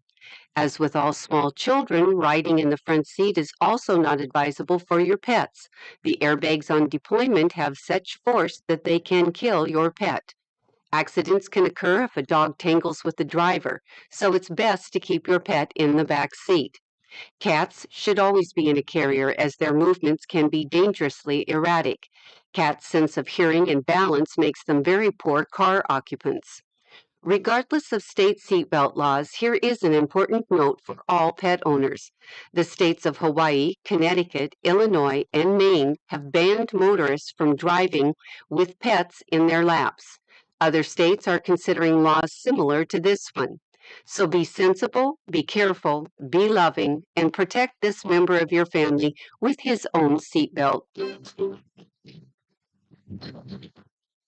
This whisper of information has been made possible by a grant from the Corporation for Public Broadcasting in partnership with Spot, Saving Pets One at a Time, and KSBR Studios. Produced by Joseph C. McGuire and theme music by Stuardo Glasser.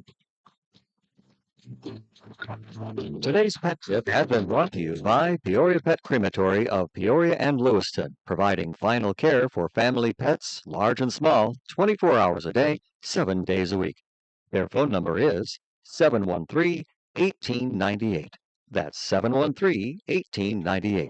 More information is available at peoriapetcrematory.com. Thank you very much, Louis Lind, for that pet tip of the day.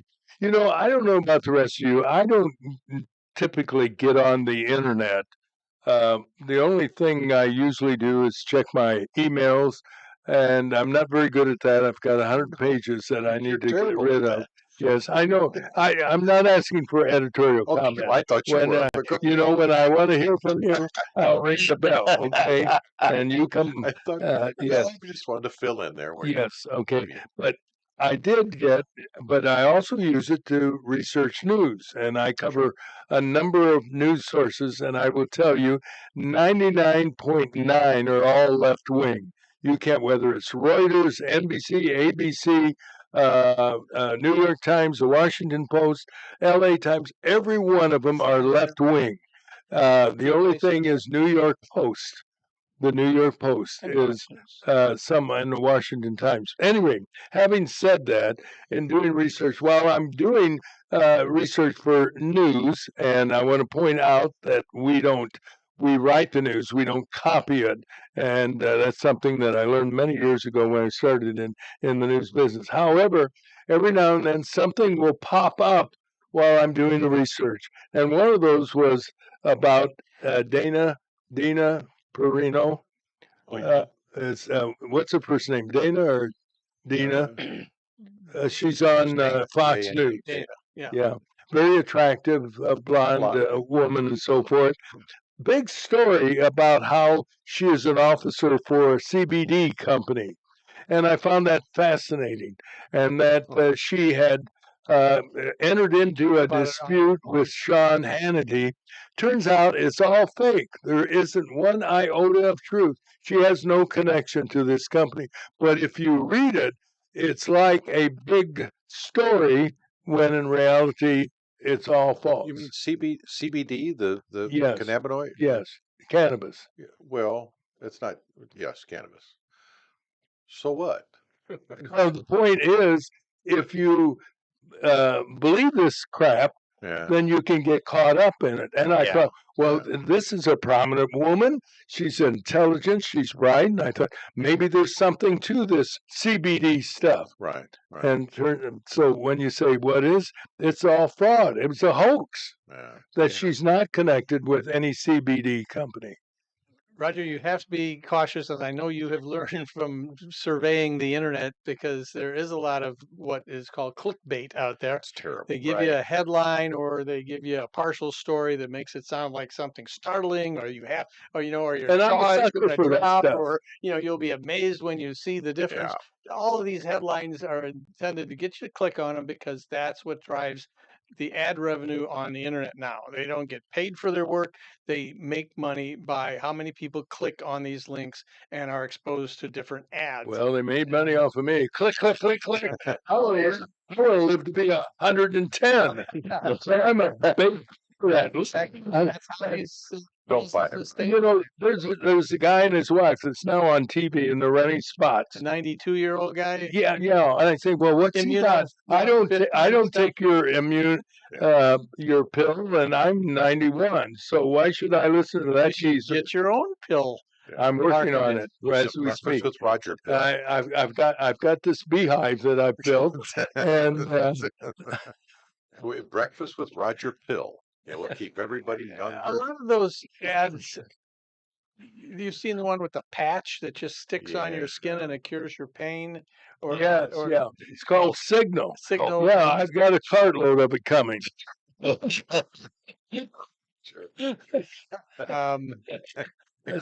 deductible. I think it's medical, isn't it? Deductible. Okay. But most of that stuff is not based on any science, any scientific studies, any proof that they actually do one iota of good. Yeah, I do know this, and now I'm being serious. If you click on for a piece of furniture, the next thing you know, you're getting all kinds of messages from furniture companies. Yeah. That's what your browser does. It stores every site you've ever been to, and each site you go to then can see that and give you ads targeted toward what you've looked for already on the internet. Have you ever downloaded an app? Have you put an app on? I don't even know what download means. You probably or uploading. If you read, and they have to tell you before you download it, and most people I'm sure don't read it, but if you read what they gather off of your phone or your computer, if you download this app, they take all the information. You have access to your camera, your voice recorder, your browser history, or whatever. Yeah, and then you have to okay that. And most people just do it without looking at it. They don't read it. They just, I'll do that. Well, that's me. Yeah. The way I look at it, click on all kinds of things. The way I look at it, if somebody wants to follow me around or know what I'm doing, go ahead. It's going to be pretty boring. Right. What do I do? Who cares? I don't care. If I was younger and maybe in business still, I would have been a little bit more careful, but I don't give a ding now. I got in trouble a number of years ago because something popped up and said, we've gone through your files and you've got some problems that you need to get cleaned up. Porno site. So I said, no, it wasn't that. Oh. But anyway, I clicked on it, and the next thing you know, I was getting billed for them cleaning my computer. Yeah. And I won't say who, but a dear friend actually had to come over to the house, and this was years ago, and do some things to get my computer working again. I get emails constantly from, I can't remember the name, some geek squad or something saying, your renewal's coming up, send us this. And I never hired them. And actually, some of those might not even really be from the true Geek Squad, but some fake website that they make if you look think at the How about McAfee? Is it McAfee that pops up and says, your computer needs cleaning? Yeah. And you better do it and do it now. And I think I called Louis and he says, ignore it. Yeah. Absolutely. Right. If you give them access to your files, don't you probably store some passwords somewhere on your I've got so many passwords I forgot. Anyway, the most people do store passwords in a file somewhere, but they'll get your passwords. They'll be in your bank account. Yep. Well, it's amazing what they do. They can get into. But this is probably what you were seeing here. That's it. Farewell. We said that was one. I thought, she is so good on Fox. a And- sad end to her Fox. And News she's career. mad at Sean Hannity. So who put all Yeah. that up? Who? These are just various websites. the CBD. At the end, if you scroll real quick to the end, it will say, Yeah. buy the CBD Well, pill and you this is can Snow meet Dana prescription. Perino. At the end, it says these are all false. Oh, None of geez. it's true. She has no connection to CBD. She's not leaving Fox News. She doesn't have lawsuits against her. It's all fake. And so, That goes on every day on the. and even this, That's the bad thing about all this social this, media stuff. Oh yeah. I mean, it's relentless. It's gotten Why can't, is it possible to get that hour pen that Joe Biden had and use it on my computer? with that his name. I can, use his name and delete all this stuff. What's the best way to get rid of? I have 104 pages of emails. Well, just delete that- them. well, yeah, you just delete them. There's Yeah. a little box. Well, I'm afraid I might delete somebody that I You're need not to reading say it it. anyway. You want to What do delete you- them, but you're Well, afraid that's to true. delete 'em. That's Yeah. true. You gotta delete them. Yeah. At the very top of the list of what your emails is a single box that will check all of them for you. You Oh, just that check, scares me. you check that and you Yeah. hit delete. I'm afraid it will delete me if I had How to. many times have you ever gone back and looked at old emails? Never. Do it every day. Yeah. That's the answer. Getting personal now. Well, see, Delete them. Yeah. Get rid of. It's probably what it does. That slow down my computer with yeah, it can. I mean, Space. if your hard drive is close to being full, yeah, that'll slow you down some. But the fact is, like I mean, I had a patch where I was not paying attention to my emails for about 3 weeks, Oh, jeez. and I had like 15,000 emails. See, now I don't feel so bad. Thank you for admitting that. Well, but I'm not the Lone Ranger. Yeah, I mean, I thank you, deleted them. Tano. But he deleted them. That's the difference. You kept yours. Yeah, but didn't you feel bad? Not at all, Oh, because most of them were ads for, are you feeling inadequate? Or are you having Yeah. problems? Oh, in I- your I- room?" I keep all those. I want to know how they know I'm having problems in the bedroom. Well, because I told them that. I spent 2 days looking for the camera or the microphone. This is the way I look at it. The way that I used to before we had the social media deal, when everything was on paper, when you got letters and when I had this job, I won't say where, and because I was Oh, go mostly ahead. unemployed, it was a commercial bank, Oh, yeah. and I would have a stack on my desk of papers and things to do, and about once a month I would just throw it all away, and Yeah. the real important stuff always resurfaces. Yeah, That would take I mean, care of that. as a way of a It- lawsuit, maybe. Yeah. If it was really important, they'd call you. Yeah, it comes up. So my only secretary worked used for to, 2 what did you do? I said, just throwing it all away. The important stuff will resurface. And I do the same thing with the emails. If I get too far behind, I just delete them. And the real important stuff will resurface. What's is really important is going to happen in my life from now on. I don't care anymore. Yeah, I mean, I'm too slow to do anything that I had to be chased for. Yeah. I don't have enough money to be of any real interest to anyone. Yeah, what's the, Um, you want I to mean, sue me? Sue me. Well, I don't care. you know what? And you make a good point. Yeah, everybody knows how old I am, and yet I get these emails from gorgeous women wanting to meet me. Well, sure. And you think that isn't good for your ego? Yeah, oh yeah, Romanian women want to meet you. Terrible for your pocketbook. Yeah, that's true. So you're saying I should delete that? No, Do you should realize do- what you that should does to my ego? 91, and this guy in Sarasota, I or think you should. Peter. San It's not Francisco. Alan You know? Sarasota. It's some 27-year-old dude in Nigeria. Yeah, that's Look at true. his basement. He's trying to get your bank account Oh, really? log on or something like that. I was wondering why I lost 10,000 last month. Yes, please send me your banking details so that I may put Yes, $1 billion in your account. Yeah.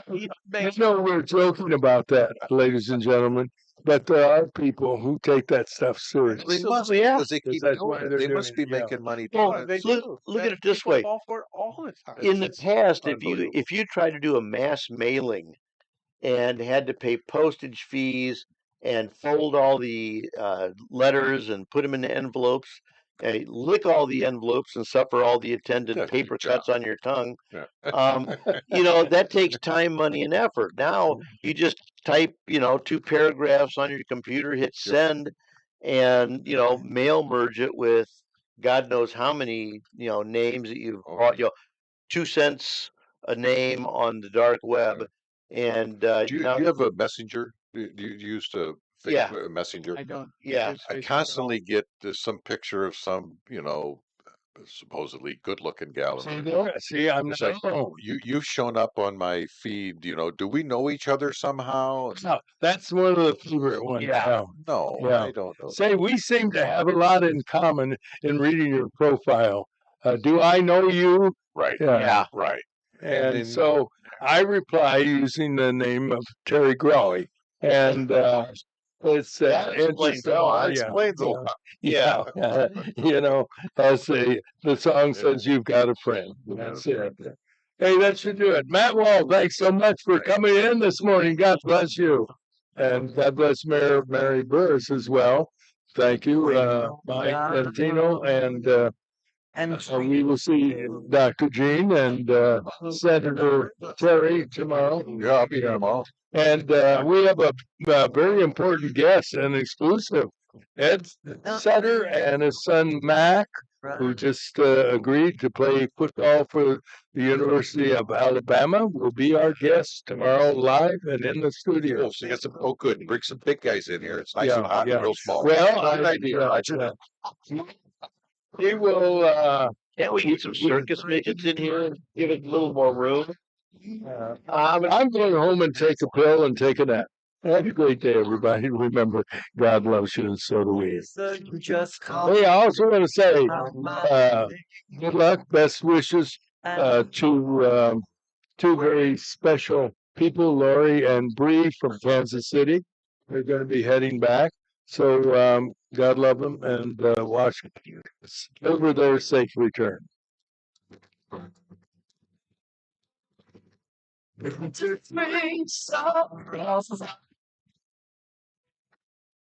All you've got to do is call, and I'll be there. Yes, I will.